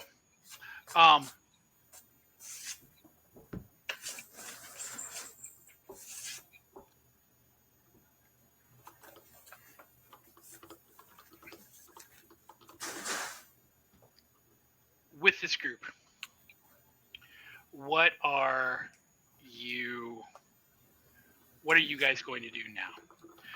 You guys have received the text from Idaho. He is out in the car. He is getting Threnody. Idaho, where are you taking Threnody? Are you just taking her back to? Oh, I haven't left yet. I wanted to try to get a hold of them first, so I'm texting. I'm outside in the car with Threnody and occasionally trying to call. I haven't left yet. Okay, so you're out basically out in the car on the curb. In one of the cars, excuse me. So there's two. Yeah. Okay. So everybody else, what are you doing? I'm still holding Raul. Yeah. I mean, if I get Idaho's text, I'm going to tell him to take her to the apartments, just so she can start getting care while we continue here. Okay. So Michael, what are you going to do with?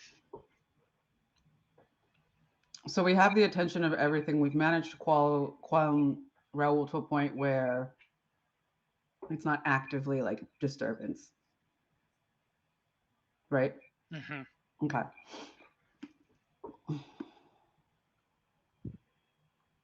Gosh, we're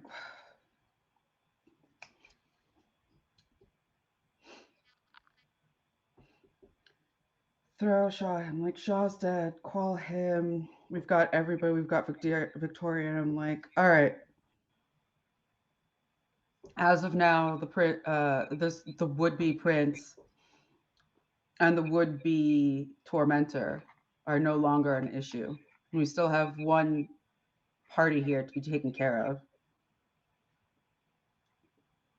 But it is very clear that we have a lot of work to do as a dying breed. The people who are surrounding you are definitely people are listening to what you have to say. In particular, the group of Renato, Imogen, and Hector are all very, very focused on what you have to say.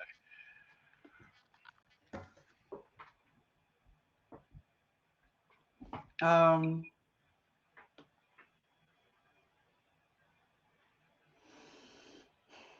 gonna be like, so here you are. We're taking care of each other, and we're here for the kindred. Now, as for the reason we all met here, the last to do is to decide about the Toreador's fate.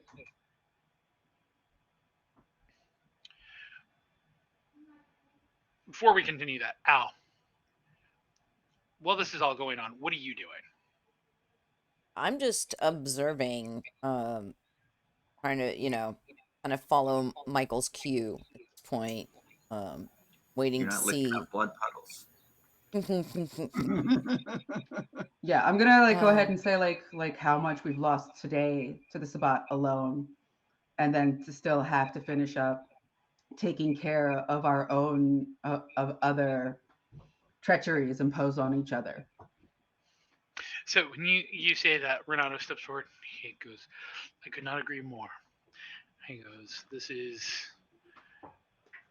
has been an enlightening evening and has exposed that there are threats in the midst that we were not all accurately aware of. Says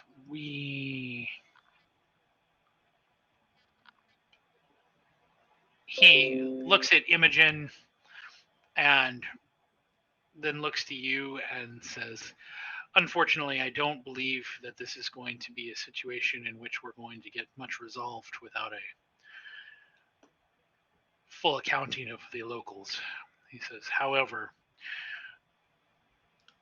the obvious issue that we can take care of among ourselves is Victoria. Mm.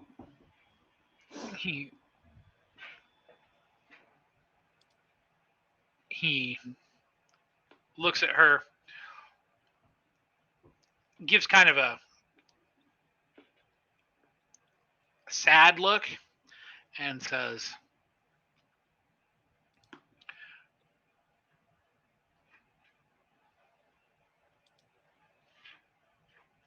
under many other circumstances, I might vouch for mercy or even a prolonged imprisonment or exile. But the accounts that you have shown here and the chaos that has been sown realistically means that the only thing that is truly viable for one who would plot against her own kind and who would expose us to Kime in such a way for nothing more than political gain.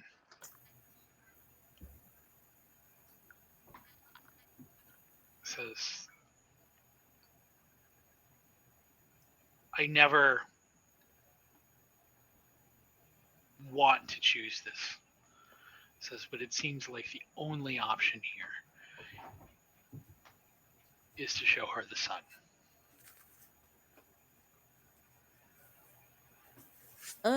Agreed. And I'll go ahead and say, I second this motion.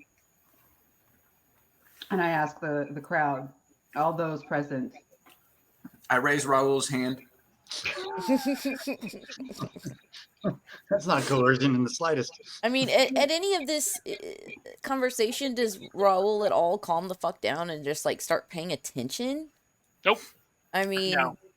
No, he's like, we're gonna have to restrain him home until we can like uncrazy him and take care of our own bullshit.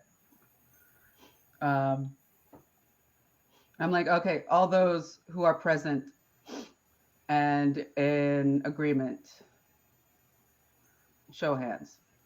So before anybody else can even say anything, Mariah Or kills her. says, "Oh, fuck this," and just basically runs over, grabs Victoria by the top of her jaw and holds the bottom of it and just starts to slowly pry her mouth open, pulling the top of her head off. That's what the cordyceps do. And It doesn't take a terribly long time, and Hector actually starts to attempt to stop her. But by the time that he's to her, she's already basically ripped straight through the cheeks and gone all the way almost out to the back, and takes the top of Victoria's head just right off.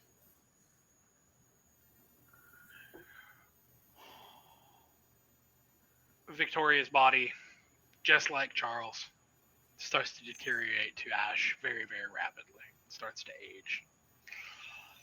The scent of Vitae, already strong in the air, is enhanced by an older kindred whose blood is now being spilled. can I not voluntarily beast out? You could. You can willingly. So you can willingly give into the beast, and give it some amount of intent, as in you are what is called rolling with the beast. It is usually reserved for when you're furying, when you're basically in a position where you've hit 5 hunger and you're furying, and then you need to invoke the beast, and there's nothing you can do other than kind of Aim. yeah, you're kind of pointing yourself in a direction Yeah. and being like, well, Yeah, let's do it. um, I'm but hungry. You're going for that fresh Vicky Vitae, huh? But you're not there just yet. You can choose to do that, but keep in mind that doing that, if that is your choice, that there are several other kindred here who, if you were turning yourself over to the beast, you're basically making yourself an NPC for the remainder of the scene. Which Well, the means goal is to at least attack her long enough to keep her there, because we know how fast she is and we know she's going to try to escape. So who are you attempting to attack? Mariah. The Scourge. Oh, so you're going to attempt to rush the Scourge. Okay. Are you giving yourself over to the... Because she's the one we're talking about putting out in the sun for all the bullshit she pulled, Oh, right? no, we were talking about It was Victoria. Victoria. But And we she still don't decided- want Mariah getting away, correct? Not true, because she's the she didn't do Scourge. We're trying to keep her and you guys protected from each other because you guys have unfinished business. That is a viable reason for you to like bum rush her. But like at this point, the guards are still like technically on her payroll. Like we're still in Elysium technically. I'm not trying to take Fucking her hate or this attack her. bitch. Yeah, no, Yeah, the but- hatred is legit, but If sometimes you want to go lap up some elder blood, that's one thing. But Yeah. do it. And I don't know, I'm not there, but just keep Right. in mind that Mariah is not going to go after Ruby anymore. That's over. yeah, because Because Ruby's Ruby's no longer a thin blood. It still doesn't matter. We don't want her going after any of the others that hang out at the bar. I understand. I get it. I Okay, get it. okay. I will hold my action a little while longer and see where this goes. Okay. So, Victoria, now also deceased.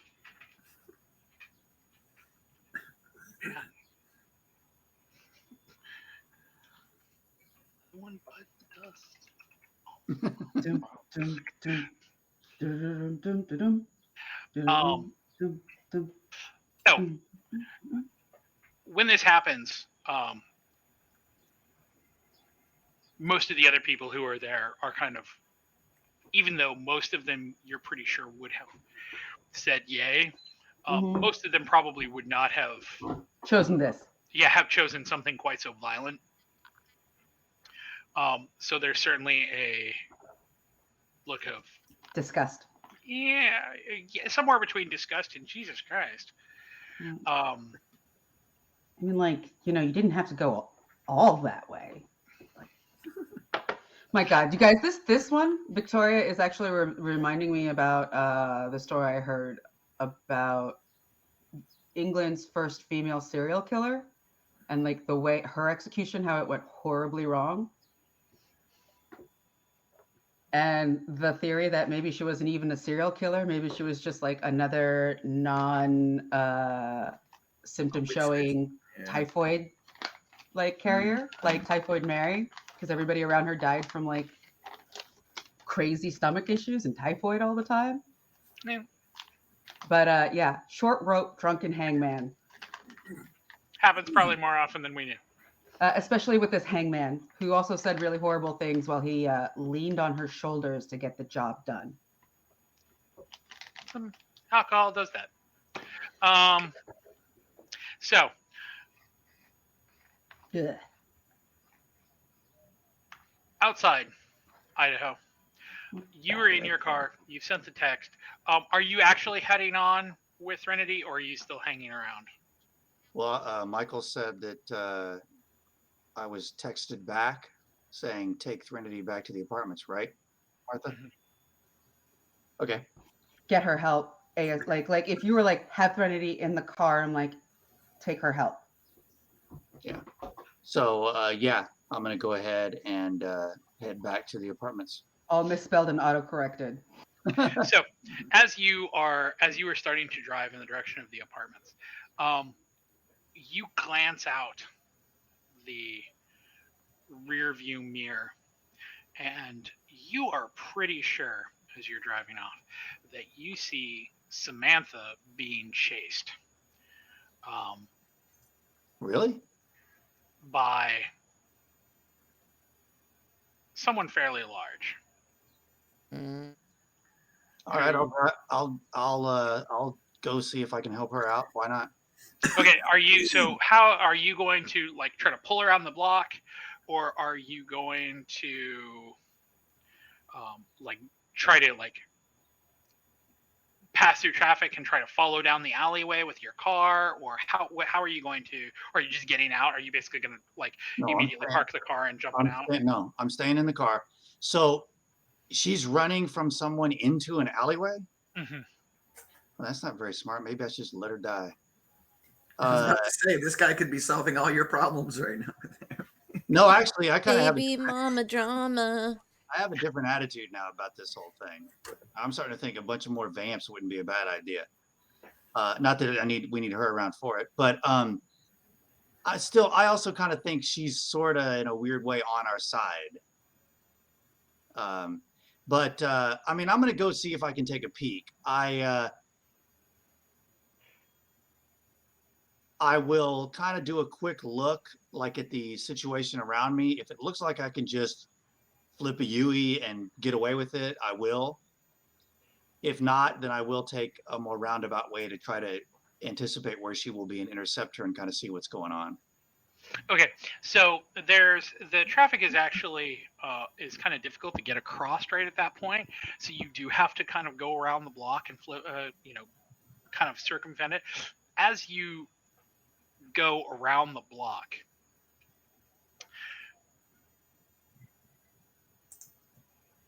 you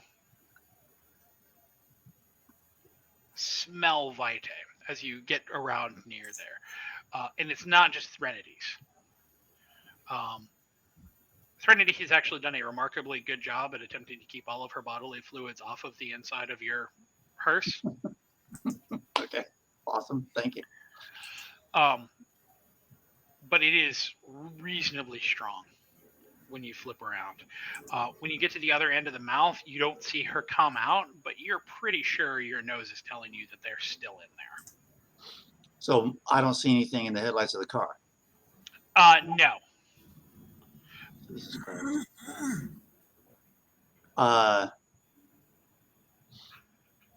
going to look back at Threnody and say, Threnody, how bad off are you?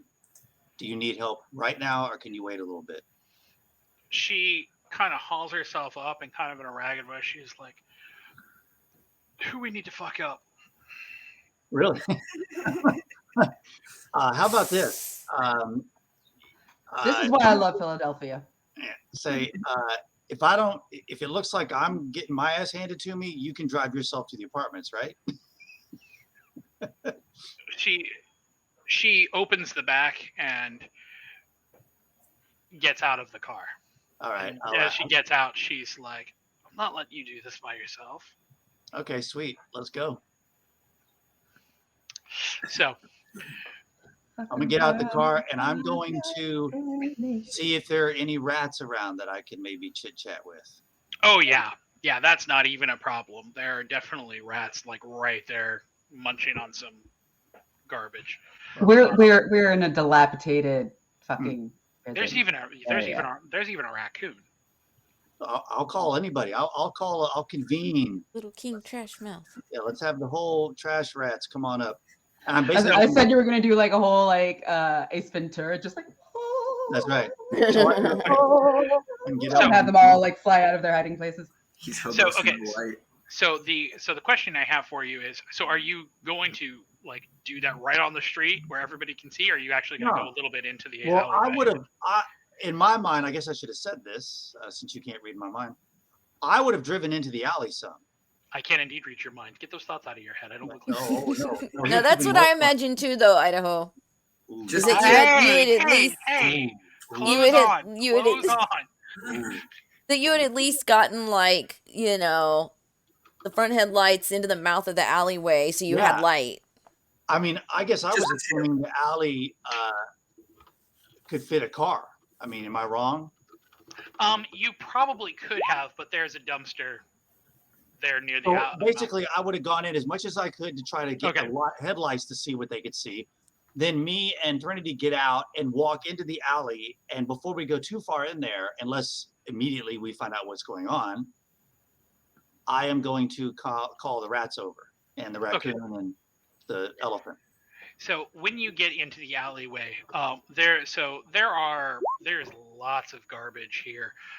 There are homeless tents that are in there. There are fire escapes. There's people's backyards who are in there. So it's kind of obscured as you're going in there. When you walk in and you talk to the rats. So what do you say? Are you like, what's down there? Some of the rats kind of chitter. The raccoon looks at the rats and kind of does kind of a motion that's like, Okay. The rats kind of chitter to you and kind of in a collective voice. Something to the effect of to fighting. Okay. Is the kind of general intent that you're getting. And this is a lot of rats, right? Mm-hmm. I'm going to say the big one is trying to steal all your food. Go take him out. So when you do this and you start to summon the rats to do your bidding. Yes. Do I need to rouse the blood 5 times? You do need 2 times rouse checks. Oh, only 2?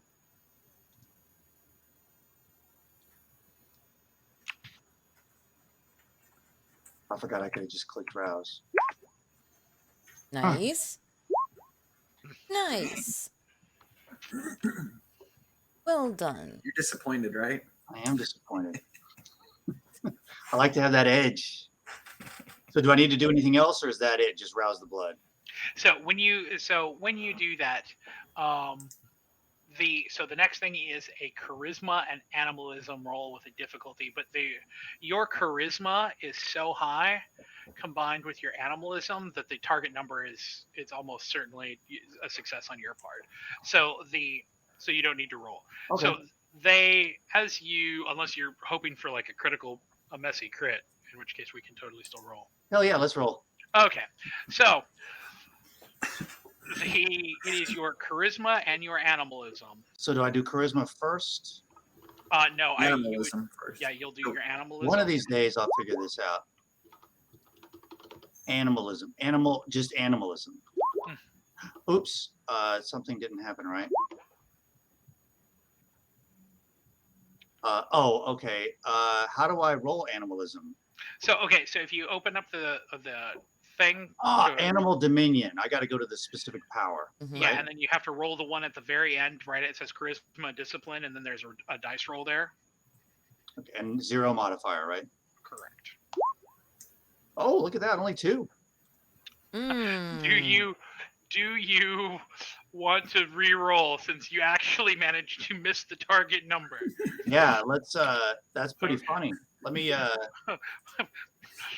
was going to give it to you, but since you decided to fail, yeah, why not?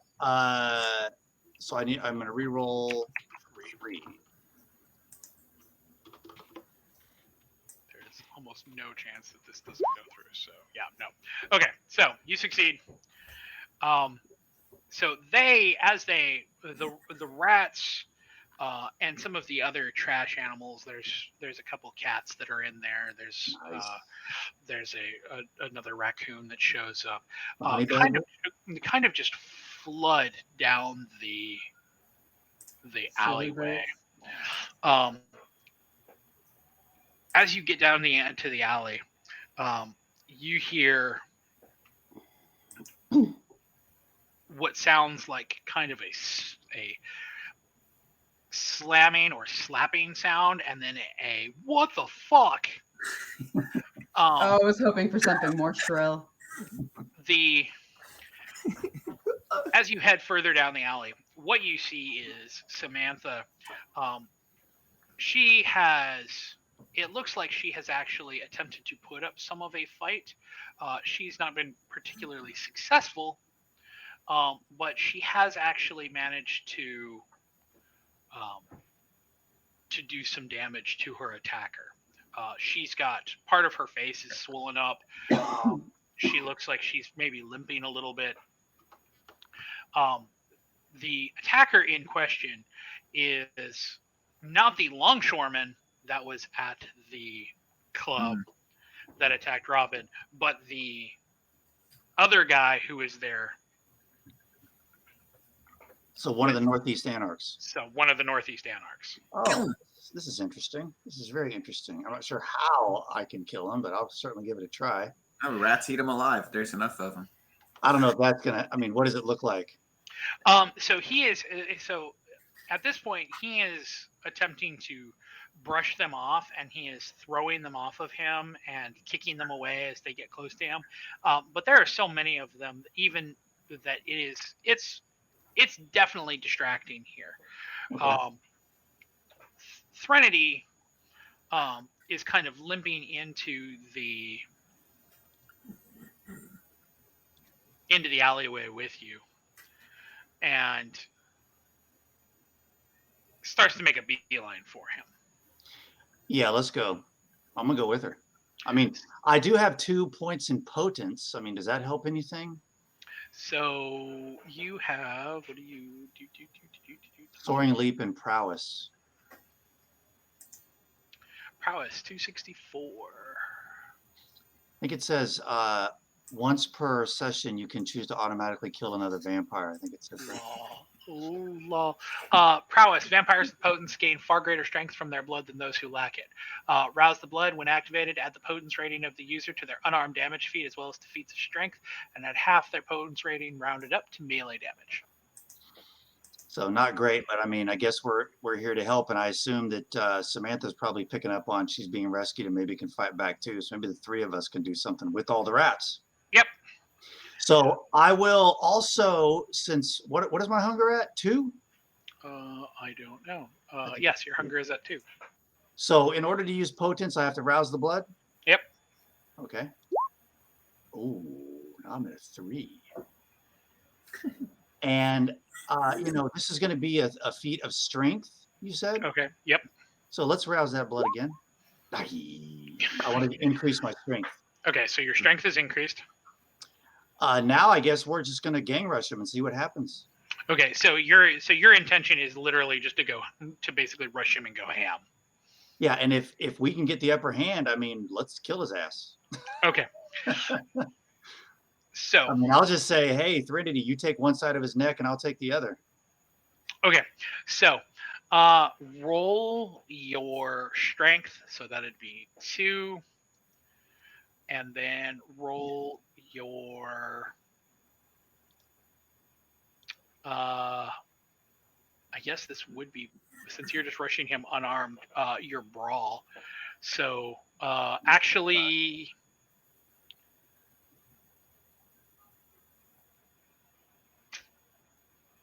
man, that's gonna make your entire dice pool blood dice.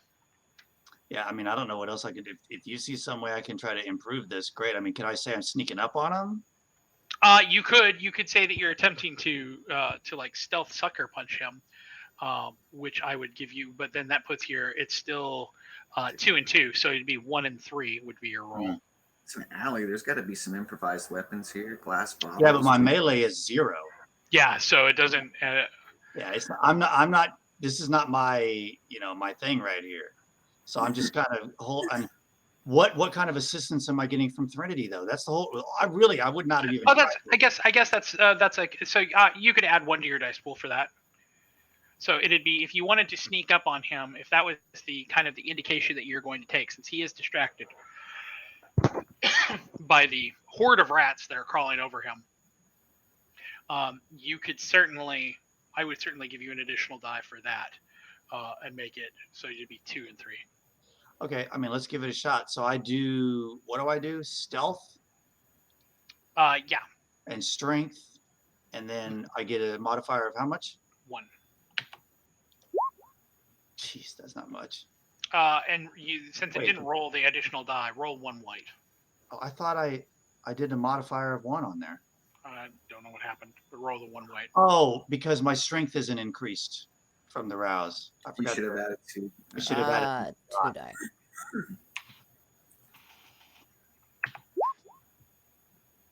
Okay, so 3 successes. So you guys bum rush him. Well, he is too busy dealing with the rats. When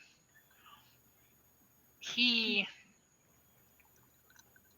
goes to tear some of them away from his face and from his throat, you basically come down from behind him and just bring your fist down, and there is a kind of a sickening thud as you crack him in the back of the head with your fist. Idaho, you know that in your living life that there is no way you could possibly have ever hit somebody this hard. You know you weren't strong enough to literally break bone on a punch. And yet here, you've hit this guy from behind so hard that you literally have felt bone crack and kind of dislodge. Nice. In his head. And he kind of stumbles forward. Threnody has gone all out. She, even in her broken state, she's basically attacked him from behind and has just all fists and teeth and claws. It's not as effective as you would have hoped, but you're pretty sure that's a combination of her being weakened and... Yeah. What about Samantha? What does Samantha do? Samantha it takes her a second to kind of figure out what's going on. At first, she doesn't see you guys real clearly, so she's kind of like, shit, did reinforcements for this asshole show up? But when she sees you, there's definitely kind of a feeling of relief that definitely washes over her face, and she gets a big smile on her face. And my prince. Do something to earn this right here, baby. She, as Threnody, you've punched him, you've kind of sent him off. Threnody is shoving him, and she grabs him by one of his arms and kind of pirouettes him, so that he ends up chest against one of the dumpsters, and his head is kind of over the side of the ledge of it. Oh yeah. And the rats are still crawling all over him. He's still trying to get that off. There's a raccoon that is gnawing on one of his ankles. Um, and she starts just stomping. She's just kicking for everything that she can. And then Threnody gets in on it. So with the prowess, was the prowess already figured into the stuff that just happened? So yes, that was part of how you were able to Nice. land the blow on him. So if you want to, now here's kind of the conundrum for you. They don't particularly care about the animals so much as they're stomping, but they are hurting the animals as they're doing this. So you can redirect them away, so you can get your shots in, or you can attempt to go in on them as well. Well, my idea, you said he basically was now against the dumpster and his head was against the ledge. Mm-hmm. So I want to prowess him in the back of the head and try to use that leverage to get that head to break, to get that neck to break. Close the door and jump on the lid. Yay! Okay, so Trampoline how? time. So how are you? So you're gonna.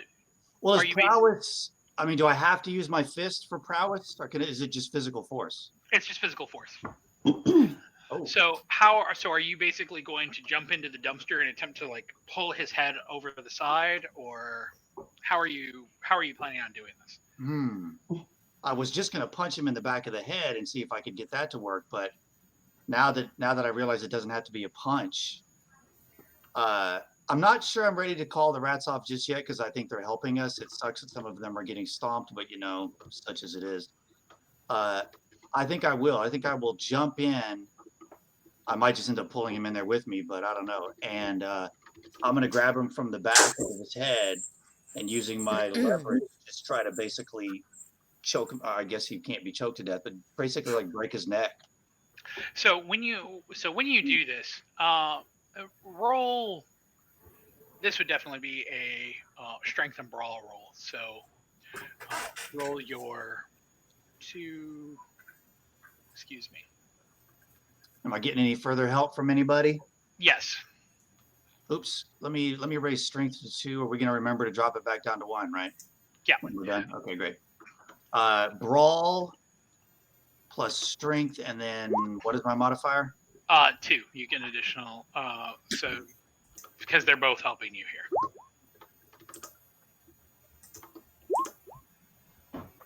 That wasn't very good, but I can only re-roll 1. I'm not sure I want to bother with that. As you are attempting to do this, he kind of just like shoves off of you, like he shoves off of the dumpster and kind of pushes away from you.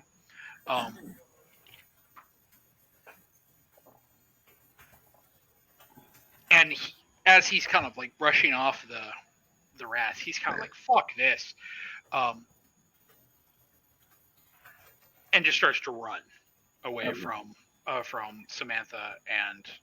Okay. So at this point, I'll call the rats off and say, let's get back to the damn car and get out of here. Are you bringing Samantha with you? Yeah. Let's go. Let's go to the car and get out of here. Samantha is more than willing to go with you. So you guys jump in the car. Yeah, we need somebody's blood for Threnody, right? So you guys jump in the car. You guys head back to start to head back towards the beacon. Yeah. So back at Elysium. What is, now that Victoria is dead, what is your next thing that you're going to do? Vic, are you still just holding on to Raoul, or are you attempting to? What are you doing? I don't want him to get away, so yeah, I'm attempting to hold on to him. Now the tricky part is trying to figure out how I'm going to get him into the cell under our club. Yeah, how do you knock out a vampire? You'd have to pretty much put him in. Oh yeah, stake to the heart, dude. Just put him in torpor. Stake or torpor. Mm. So, God, I wish I'd have thought about that during that fight. We could have tried to take homeboy. So, Michael, what is your intention here? What are you doing now?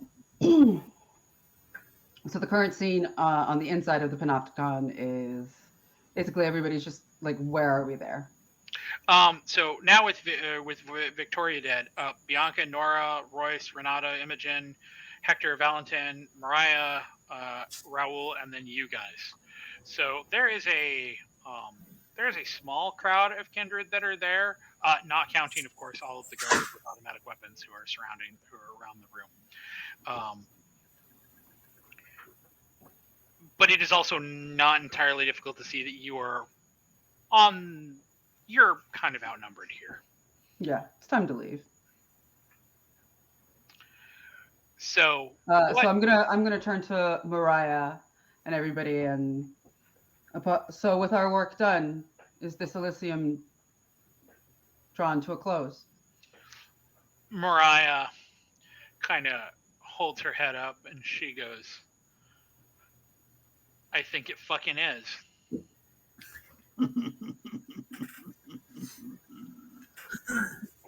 mean, she'd make a decent sheriff if she wasn't such a bitch. Yeah, she would. Usually the problem with most vamps.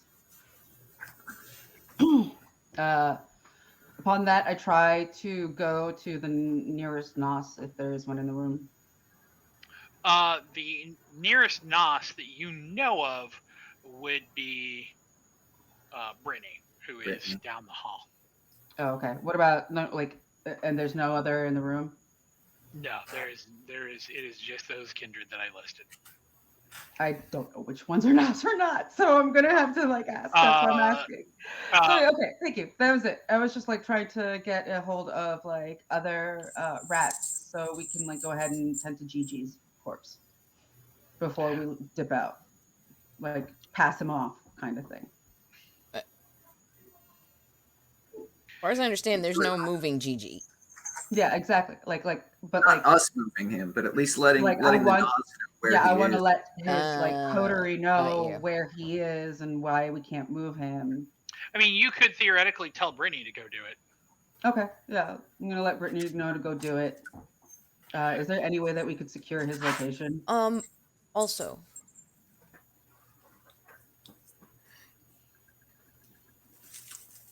correct me if I'm wrong, when I was down in the server room, there was a live feed going on, correct? I was seeing what was going on here. Mm-hmm. Then we need to go back and get copies of everything. Good call.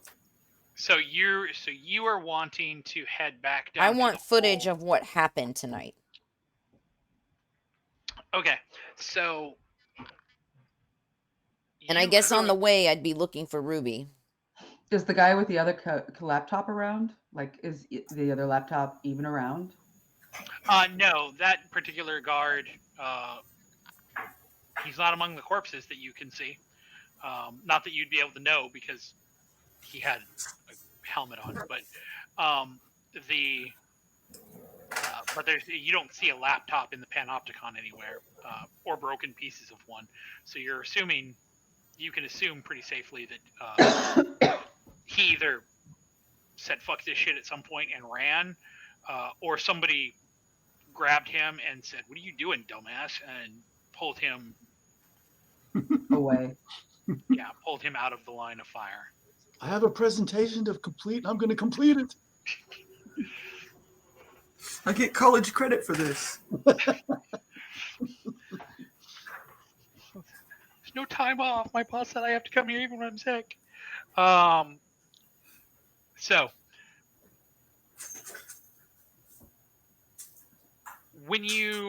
so Al, are you heading off down that hallway towards the hole by yourself, or are you to retrieve that information? I would announce that me or someone with me needs to go get the backups. So, volunteers. Uh, I raise Raul's hand. Just kidding. Renato points to Hector and just says, "Go with her."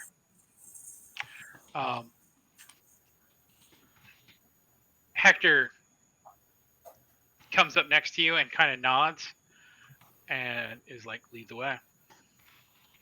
Right. So you're heading with him to down to the hole.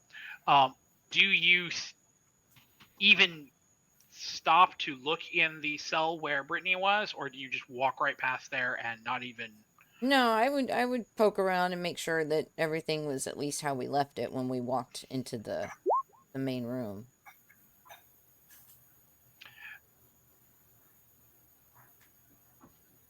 We'll come back to that in a second, Idaho. Thank you, because I wanted to know that too. So when you poke your head, so when you open the gate and poke your head up, she does not see that you have somebody with you, and she kind of comes out of hiding, and then she sees Hector, and she immediately kind of like scurries back, and she's like has kind of a terrified look on her face, like, shit, did you just fucking rat me out? Did you? Like, you're fine. You're fine. Don't calm down. You're fine. But it would be in your best interest to stay by my side. She nods, and then she kind of like looks at Gigi's corpse, and she's like, "What are we gonna do?" Michael is handling that right now. But Wait, no. You wouldn't have left before I said that, like, that we should, like, contact Nosferatu about Gigi's corpse, Yeah, so I and was that, gonna like, say. Brittany was going to do that. You So wouldn't have left before that happened. So do you want to pass that information on to Brittany, Alice, to tell her to basically take? yeah, Gigi's I mean, corpse? if it's just passing, along and it saves Michael a moment, then yeah. And then once I've done that and had that conversation with Brittany, I would just text Michael and be like, "Britt knows we're good." Okay.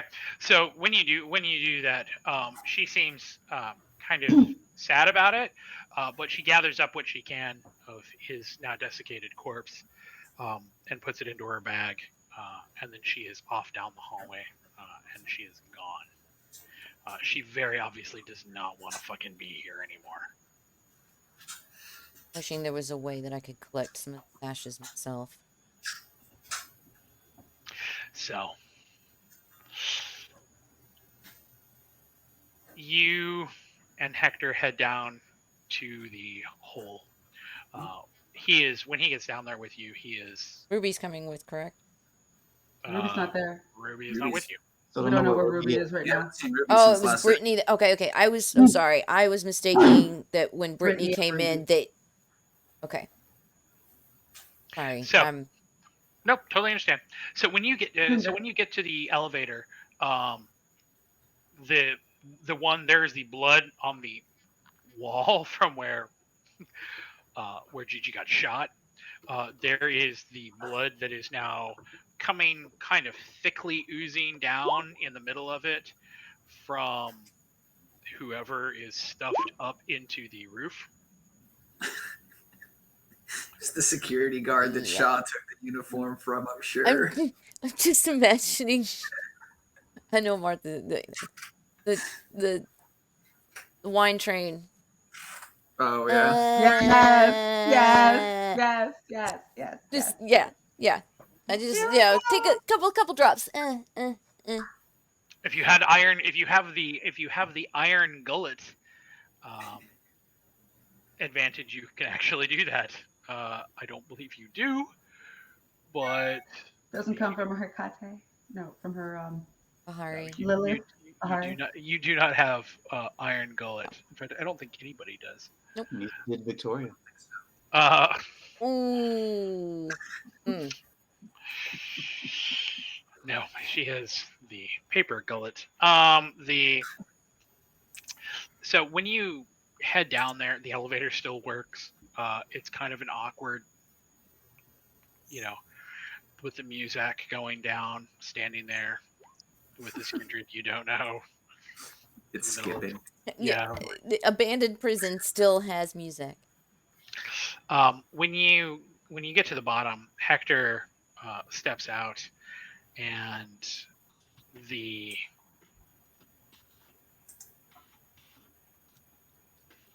entire is dark down here now. Any lights that were on are basically just off, or not working. Oh, Hector glances at you and steps out of the elevator and says, "Where was this backup?" you tell me the electronic equipment is just gone? There's no lights down here now, like at all. Use your phone. Yeah, I mean, I would just, yeah, if there's no torches around, like no sign of any kind of flashlights or anything like that, then I'd have to use my phone.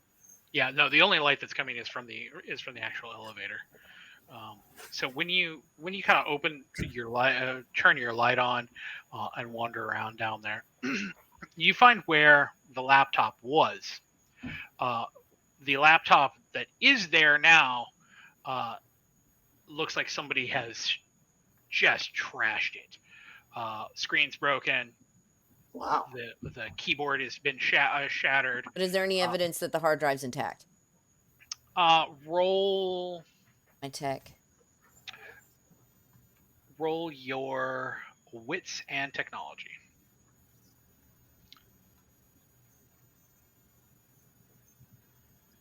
Please, oh please. Oh, She needs the computer. it was intact. Maybe if I eat it, I can check it Fuck, later. why couldn't this come when I needed it, when I wanted it? Diablo-rise that computer. Oh, smash! So you see the computer and you immediately think, I can figure this out. I can get the hard drive out. I can totally retrieve this. And you touch when you touch the computer, there is a flash of emotion. It is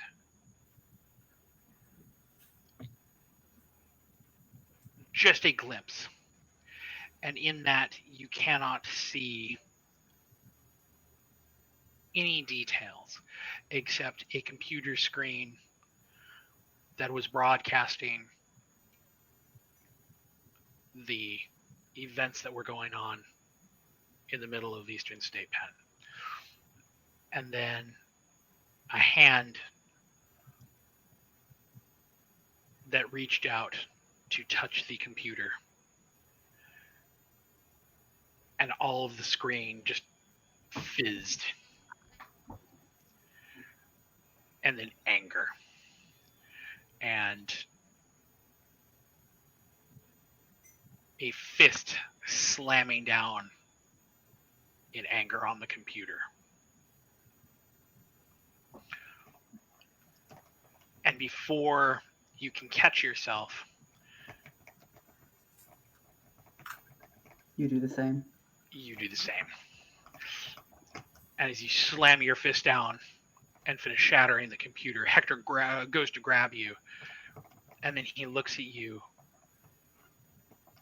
and there's a split second there where there's just fury on his face. There's just unmitigated just rage that you've done this.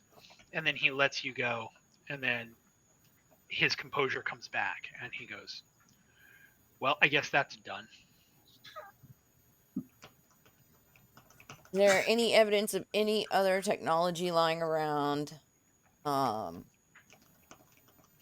Literally anything. Any storage media. Yeah, just like a fucking No, mouse. Like, when did he leave? Nothing. No, So this was not actually a server room or a storage room. It was literally a place Table where they with set up, a computer. yeah, where they set up basically a temporary place to probably do exactly what you were planning on doing, which is to save footage from tonight in some way, shape, or form. Okay, let me.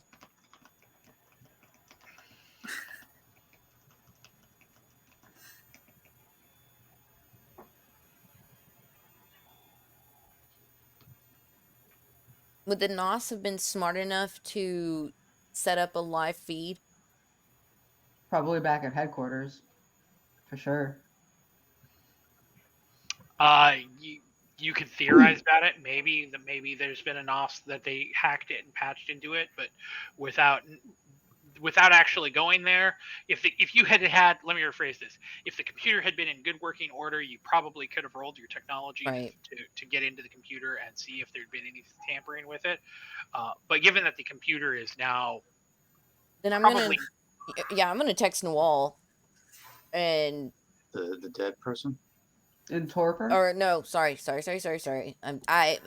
It's hard for me to remember our NOS friends. Sunny. Yeah, right. Would Sunny. Sunny be Sunny. the best one? Okay. Yeah. And just say, hey, like shit went south. If you haven't heard, was there any live feeds coming in or out of Elysium tonight? you don't get Yeah. you don't get an immediate response back. And you probably couldn't shoot a text until you got back up from the basement. I was actually not gonna say that, but Okay. Well, your text probably won't go through until after you're up the elevator. got you. Might as well just leave. So, Yeah. I mean, Hector there's had- literally nothing else to blame from the situation. So Hector and you get into the elevator. The ride up, more awkward than the ride down. Meanwhile, back in Panopticon, Michael and Vic, what is your next step here?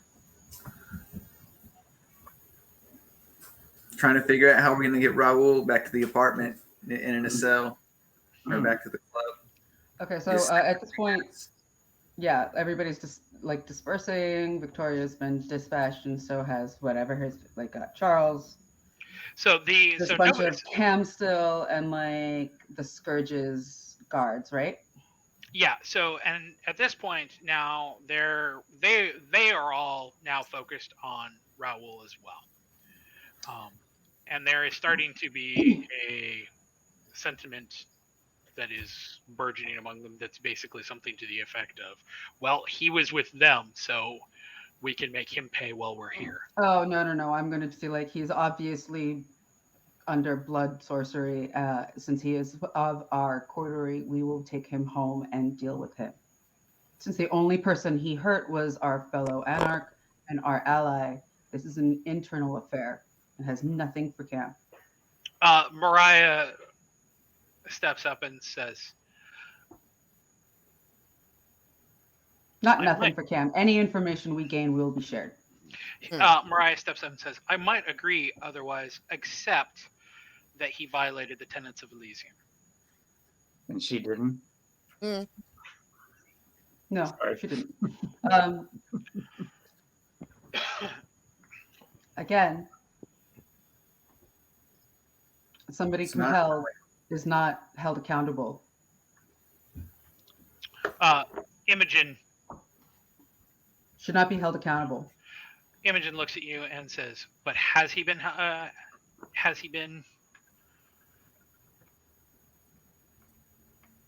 is he in fact acting against his free will?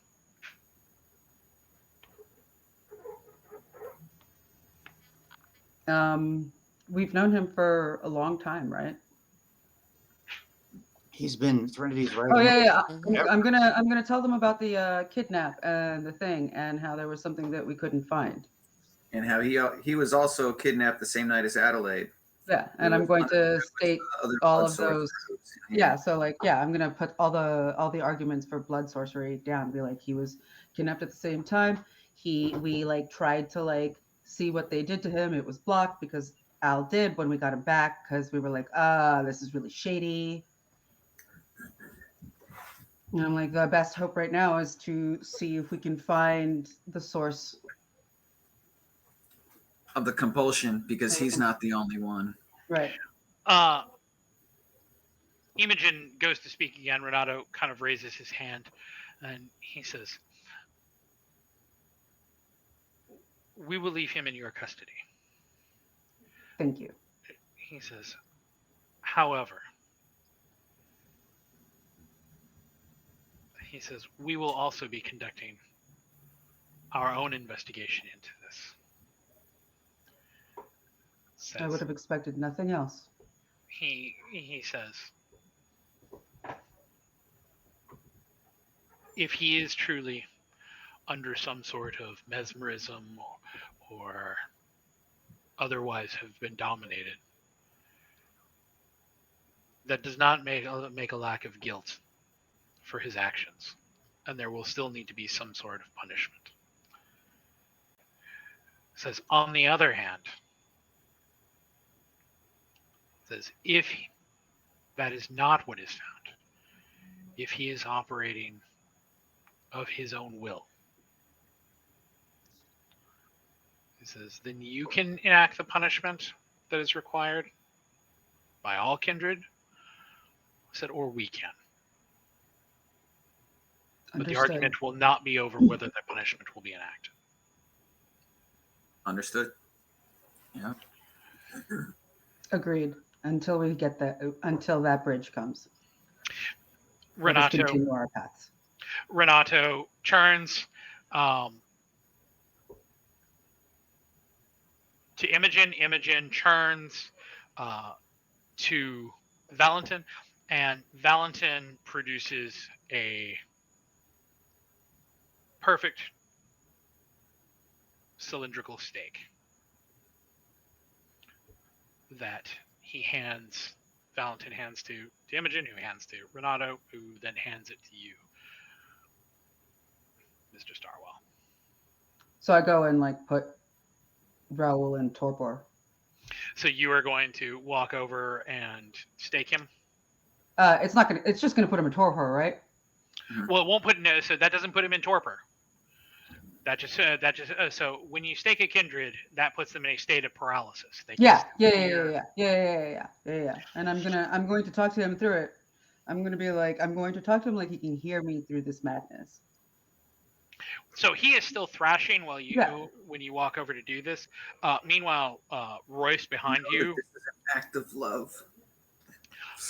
Royce is standing behind you with his arms crossed and basically says something under his breath to the effect of, we had any balls, we'd do the same to all of you.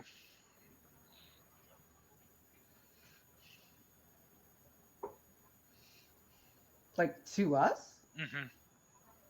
Royce is a cam, I take it? So Royce was the Ventru that you saw, or the Camarilla that you saw the night when you ended up behind Fairmont, telling his associates how, regardless of anything else, that they were going to go in there and clean house in the woods. Yeah, he's probably our next problem once we sort everything else out. Yep. Oh, look. I look at him. I turn around and I say, "Thank God, as in this country, as in our realm, the bigots seem to be dying off faster than they are continuing." And then I turn to Raoul and I'm like, "I'm so sorry to have to do this. We're going to take you home and figure this out. Like, this is going to hurt. This is going to suck. But we got to take care of you." And quickly, just do it enough to paralyze him. Okay, so when you sink the stake into his chest, it is a unique feeling, Michael, that you've only felt one or two times in your entire life. For whatever reason, the feeling of a wooden stake going into a vampire's chest does not feel quite like a knife or anything else. The skin and the bones seem to actually give way fairly readily. It Like kinetic requires sand. it requires a little bit of effort, and there's definitely a tearing of skin and tissue, and the bones you still have to exert a little bit more effort to go through the sternum. But it is not nearly as much effort as you would imagine having to go through for actual bone. The stake goes in, and it's Wow. Oh, Damn it! Wow. He was about to say you rolled a blood. And on that note, You rolled a bloody crit. man. ah! And Raul, Raul exploded, huh? when he just like this. Oh, my God. So She's- the stake she's goes when the stake goes in, and it goes all the way up to the point where you can feel it pierce the muscle of the heart. Raul just freezes. All of the resistance that he's putting up against you, Vic, just goes away. His hands kind of fall away. You can see on his face that his eyes are open and that he can still hear and see everything, because it is very, very apparent. The just unbridled, just fury and hatred in his face. He is just so pissed about this, but there's nothing he can do about it. It'd be about this point, Al, when you and Hector would come into the room. Renato would look to him, and Hector would just give a brief shake of his head, and to which Renato gives no response at all. The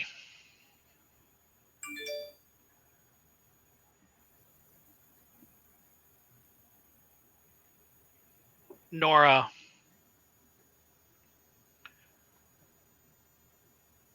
gives a big, deep sigh, and she goes, Carmine's going to be so glad he wasn't here for this.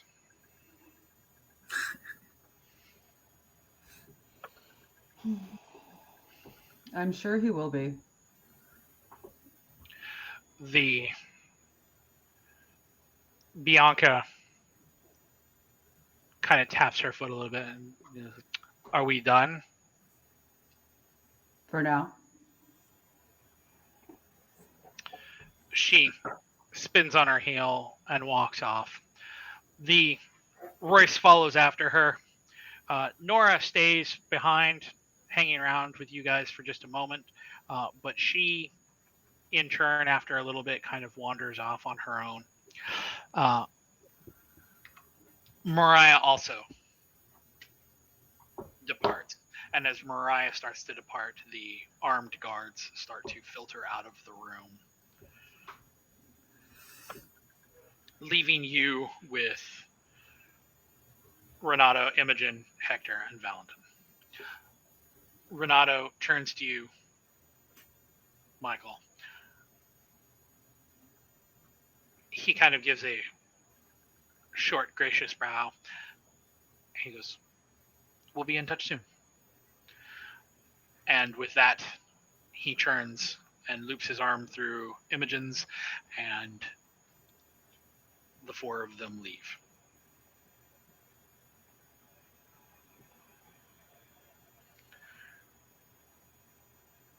So, standing here in the midst of Panopticon with your staked body in the middle of a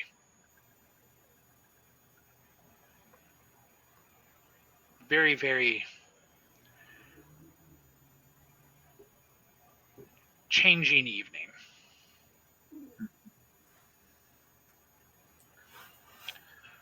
What is your next step? Loot the bodies. See what Shaw's got on him. Take that suit. Yeah, actually. He's probably not wearing a suit, but anyway. No, but like figure out what we can gather from Shaw and Charles. Everyone Or, else just just some of these there. random bodies, I'm sure. So Charles, not so much. Cell phones.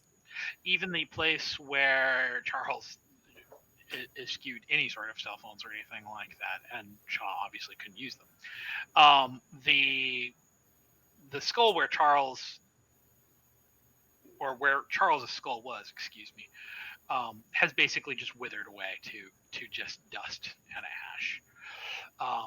The same is basically true of Victoria, where she was. The skeleton is a little bit more has stayed a little bit more together than that, but it is definitely down to decomposition has taken place very, very quickly, and there's not much. Now, didn't you say you wanted a dress that showed your midriff? Oh God! You're on a roll tonight, man. So you do have the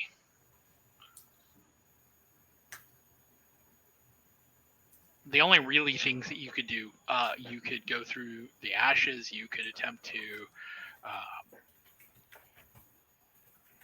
head back to get any ashes of Gigi's that are back there. Shaw's body is not decomposing. It's still basically intact. All in on the roof. I'm sure no one will notice that on the way back home.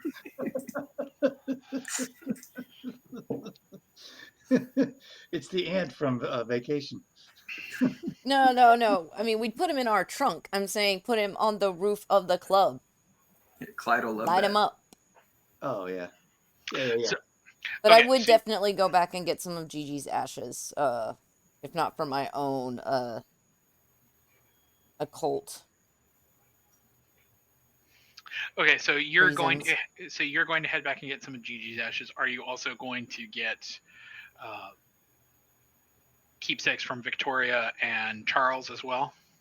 Yeah, I have Okay. a few samples lying around, and all the while I'm keeping my eyes peeled for Ruby. Okay.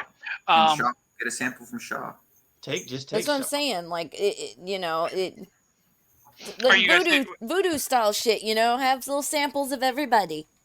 So that's the other question I was going to say is: are you taking Shaw's entire body? Are you guys going to lop off parts of his body and then leave the rest? Are you what are you guys going to? Or are you just leaving the entire body there? I have no idea what's going on. I already said my vote. His body is useless to me. I don't. Unless somebody sorry, sees it. Alice is how we're gonna deal with Shaw's body. I just leave it here. Leave it here, cut it up in little pieces, put it on the roof, like my idea. We're not Elysium maintenance crew. I don't see why you should be cleaning up after all this shit. I'm as much as he's tortured me and Ruby, I'm of the mindset that I don't want one piece of ash. Like burn him up, let the wind blow his ass away. I don't want a trace of him fucking left. So let's call Idaho back and use the hearse. So Idaho, so here's the issue with that. You're not going to have enough time for Idaho to head all the way to the beacon, drop off Samantha, and then come back with the hearse. I mean, like if and we then have to just pick them up, drop them back, and then go find someplace else. Just fold Shaw, or that's what I said. Put his ass fold in him the in trunk. half and put him in the trunk. It's full of guns. But okay, I'm not saying.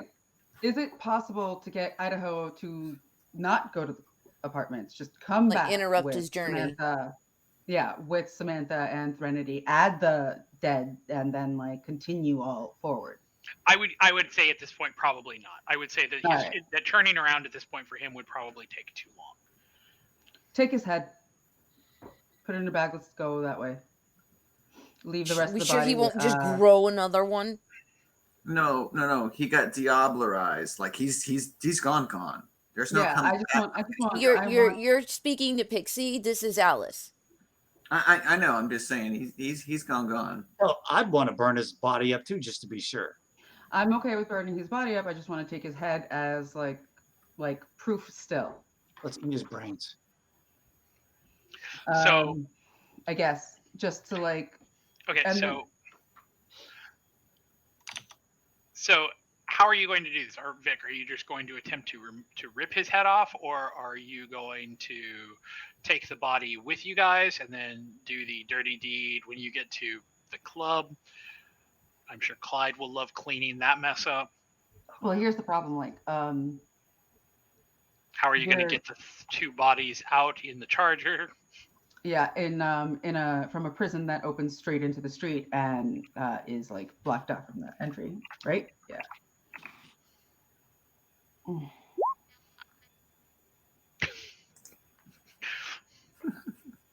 All the bullet holes, I need you to patch those up. All the Yeah, blood. I can weekend at Bernie. I can weekend at Bernie's Raul out here. So we're the only ones left behind, right? There are still you guys are the only ones who are left behind in Panopticon, but you can hear that there are still other kindred who are there. That the guards are still wandering around. They're probably looking to clean up and get up out of there. So you still have. There's still stuff to be done there. You're probably not completely alone. Okay. Did we get anything from searching the bodies?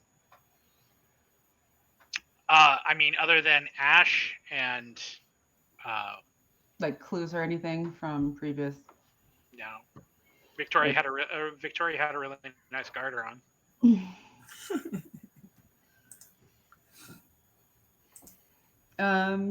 Was not the kind of action she was expecting tonight. I'm gonna be honest. It wasn't we thought this was gonna happen, but not like this. I would like to start making texts and phone calls. So like to say, I would like reach out to the NOS and tell them about Gigi at the hand of Shaw and give my condolences. Reach out to our Hecate and tell them about Adelaide and how we suspect it's blood this and like others are going after her, but we managed to hold on to Raul and we're bringing him back to look further into it. And then I think that would be it that we'd have to like reach out to. So going back or to. Am I missing somebody? Am I missing anybody, guys? Actually, you are. Idaho, to answer your question from earlier, when you got out with and were taking Threnody to the car, Eugene took off. Oh, yeah. To go after Adelaide. He didn't say as much. He just kind of looked down the street and then started walking. So one can only assume that he is out pursuing that in whatever fashion that he possibly can. Oh wait, no. I remember. I wanna text the Grand Girl and tell them that like shit hit the fan and Roycey is in charge. You might want to prepare for an onslaught. Okay. That was the last one. Thank you. Yes, I remembered. Ha ha! So, Idaho, as you are getting to the apartments, I'm guessing you're probably going to take Threnody and put her up either in the conference room or in an apartment somewhere. When you get there, all of the ghouls are super happy. Brutus is super happy to see you. When you walk in with Samantha, Moira kind of gets a look on her face and looks at you and is like, where's everybody else? What happened? What's going on? So I'll just kind of fill them in on what I know. Mm-hmm. Just give them the quick down and dirty and say, I brought Threnody back because she's clearly in need of help. So if we've got any blood bags, let's get them ready. If not, we'll see what we can do. But as far as I know, things are under control and the others are on their way back. We're not entirely sure, about Eugene. I'm not going to go through all the nitty details at this point. Just kind of give them a little Quick, yeah, it's okay. Everybody's cool. Most of us are on the way back, and we'll fill you in on the details when we get the chance because it was one hell of a night. So they accept this. They're like, okay, the ghouls are kind of fanning out and getting ready for the rest of the coterie to show up. Samantha looks at you and she goes, "So now what?" Well, if you feel more comfortable staying here tonight, you're certainly welcome. If not, I'm glad you made it out alive like the rest of us. She nods and gives you kind of a wan smile, and she goes, "We should probably talk soon." Yeah, Make no them problem. babies Anytime. right She now. she throws her arms around you really quick and gives you a really, really short, kind of abrupt hug. I'll hug her back. And then she's out the front door. She is gone. Yeah. Likely to attempt to, much like you, to find some place to go sleep. Mm-hmm. So,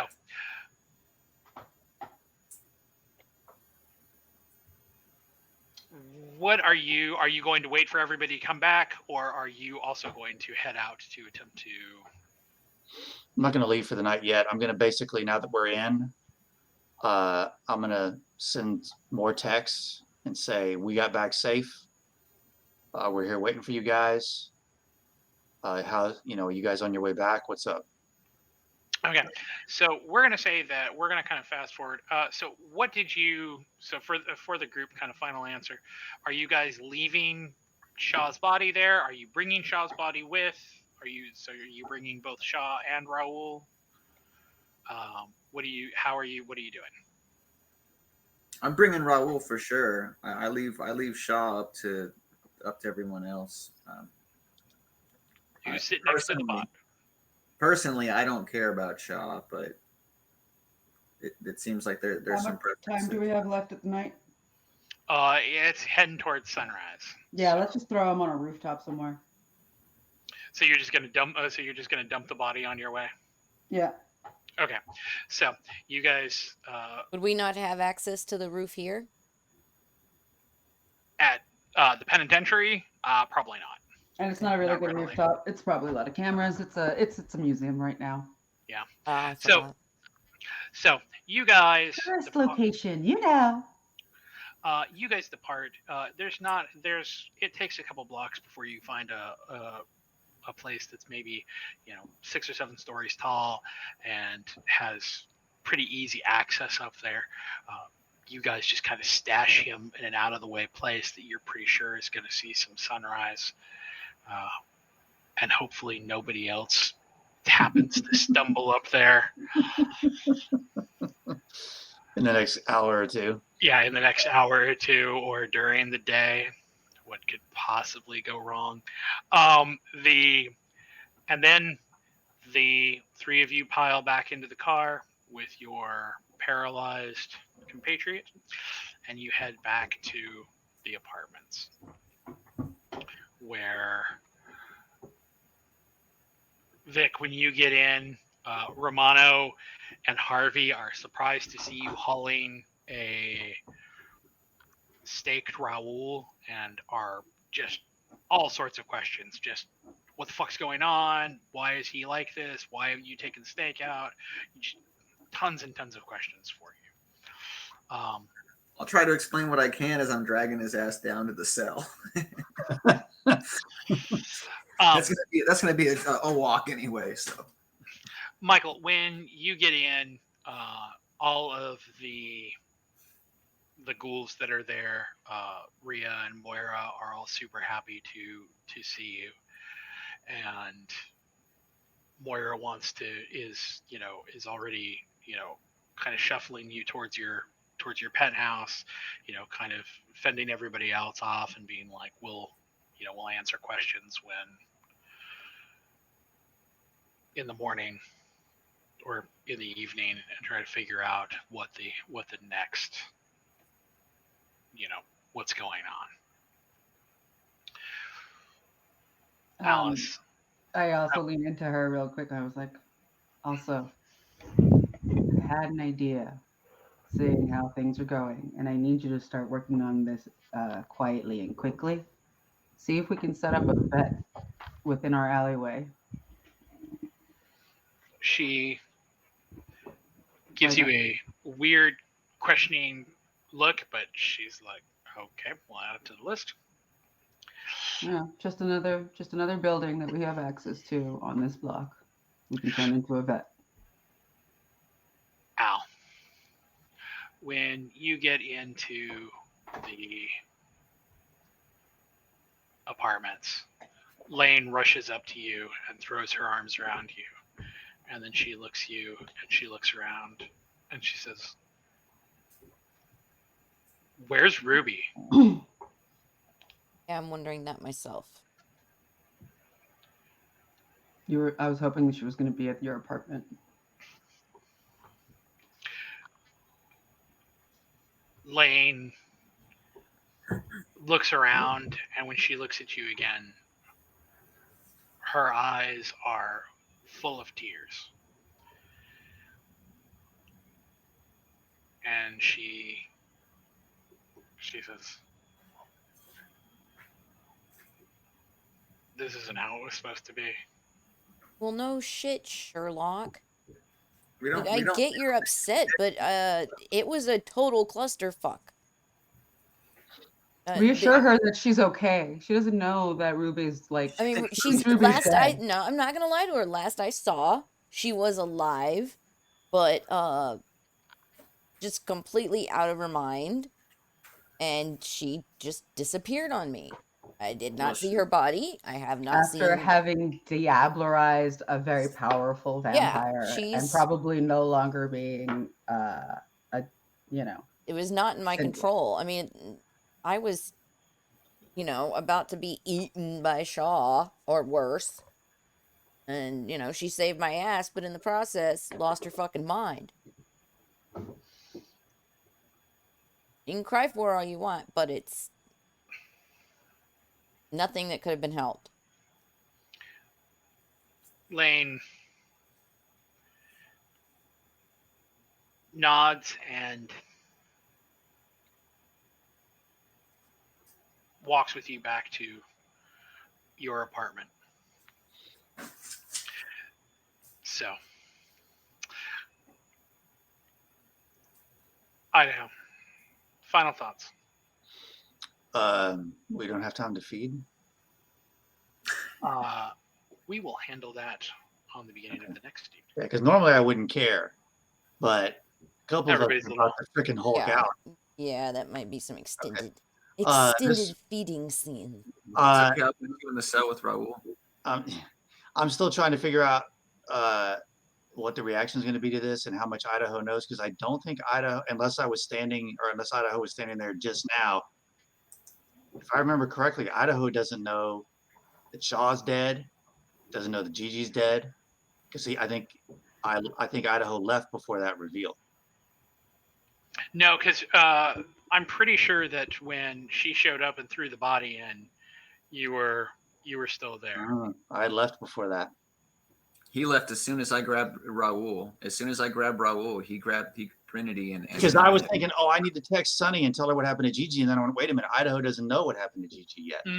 Gotcha. So I'm still waiting on the briefing for Idaho to get caught up. But yeah, that was very intense. I love that we completely disabled the current political power structure, and it's so interesting. Theoretically, you would have been just like waiting for us in the lobby when we got home, so we could have pre-briefed you, and we probably told you everything there once we saw you. I would imagine that there would probably been a very brief filling in of all the things, like you telling us about Samantha, since Samantha's there and we're not expecting her to be there already. She left. But so I put Trinity over here, and then when I hear Al explain to Lane what happened to Ruby, I'm like, wait a minute, Ruby killed Shaw. Wow, what a trooper. That kind of stuff. Still don't know what happened to Gigi unless everybody filled me in, but yeah. Hey, it was a team effort. You killed him without laying a finger on him. You are one serious badass. That's what I know. I mean, like, it would probably come out with like why Ruby's missing, Shaw's dead. Like Shaw's dead because he killed Gigi. Like, and he killed Gigi and set a trap and Okay, all well, the then, things. So if there's enough time, because I'm not aware of how Michael reached out to people. I'm gonna shoot off a couple real quick texts before I go find a place to sleep. But yeah, that was intense. That was really intense. Vic, final thoughts. I gotta Did you figure say out you're what to do with sleeping down Raoul. there with Raoul? No. Putting him in the cage. He'll be there tomorrow night. Got to figure out what to do with him, and then tomorrow night I had plans to call daughter and try and connect with her and catch up with her for a little bit. So hopefully I'll get some time to break away at the beginning of the night for that, but we'll see what happens. Mr. Starwell, final thoughts.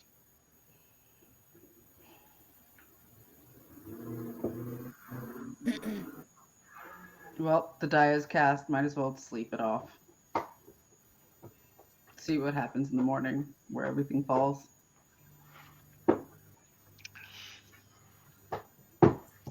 Alice, as the rest of your coterie drifts off to sleep, and you are still awake as the sun breaches the Philadelphia horizon, a moment that you would normally be sharing with Ruby, but on this morning you are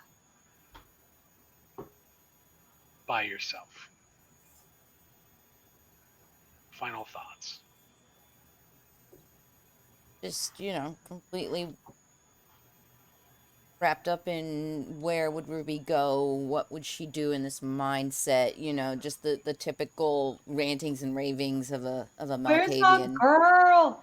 Yeah, just kind of the brain going all over the place and attempting to wind down, knowing that it's, although a dead sleep, still somewhat restless sleep. I hope you know you're not a daywalker anymore. And Figure that one out fast. And with that, the session, though certainly not our chronicle, ends, and a sun rises over a Philadelphia that has seen a lot of changes. We will be back in 1 week, and some of those changes are going to be very apparent very quickly. Yep. I bet you Royce is one of those big changes. Well, I want to thank my coterie for being with me here tonight. I was joined tonight by Knox, our storyteller, Skot, who plays Idaho, Zack, who plays Vic, Martha is our Michael, and I'm Alice. And again, guys, I'm having to go out of town to be with my dad, who's in poor health. It doesn't look like I'll be streaming for the rest of the week, so the next time you should see me, unless I do some like IRL streaming from my phone, should be a week from tonight at our next vampire session. So I hope you all are fantastic this week if I'm not able to check in with you all, and just take care. Bye. Night, everyone.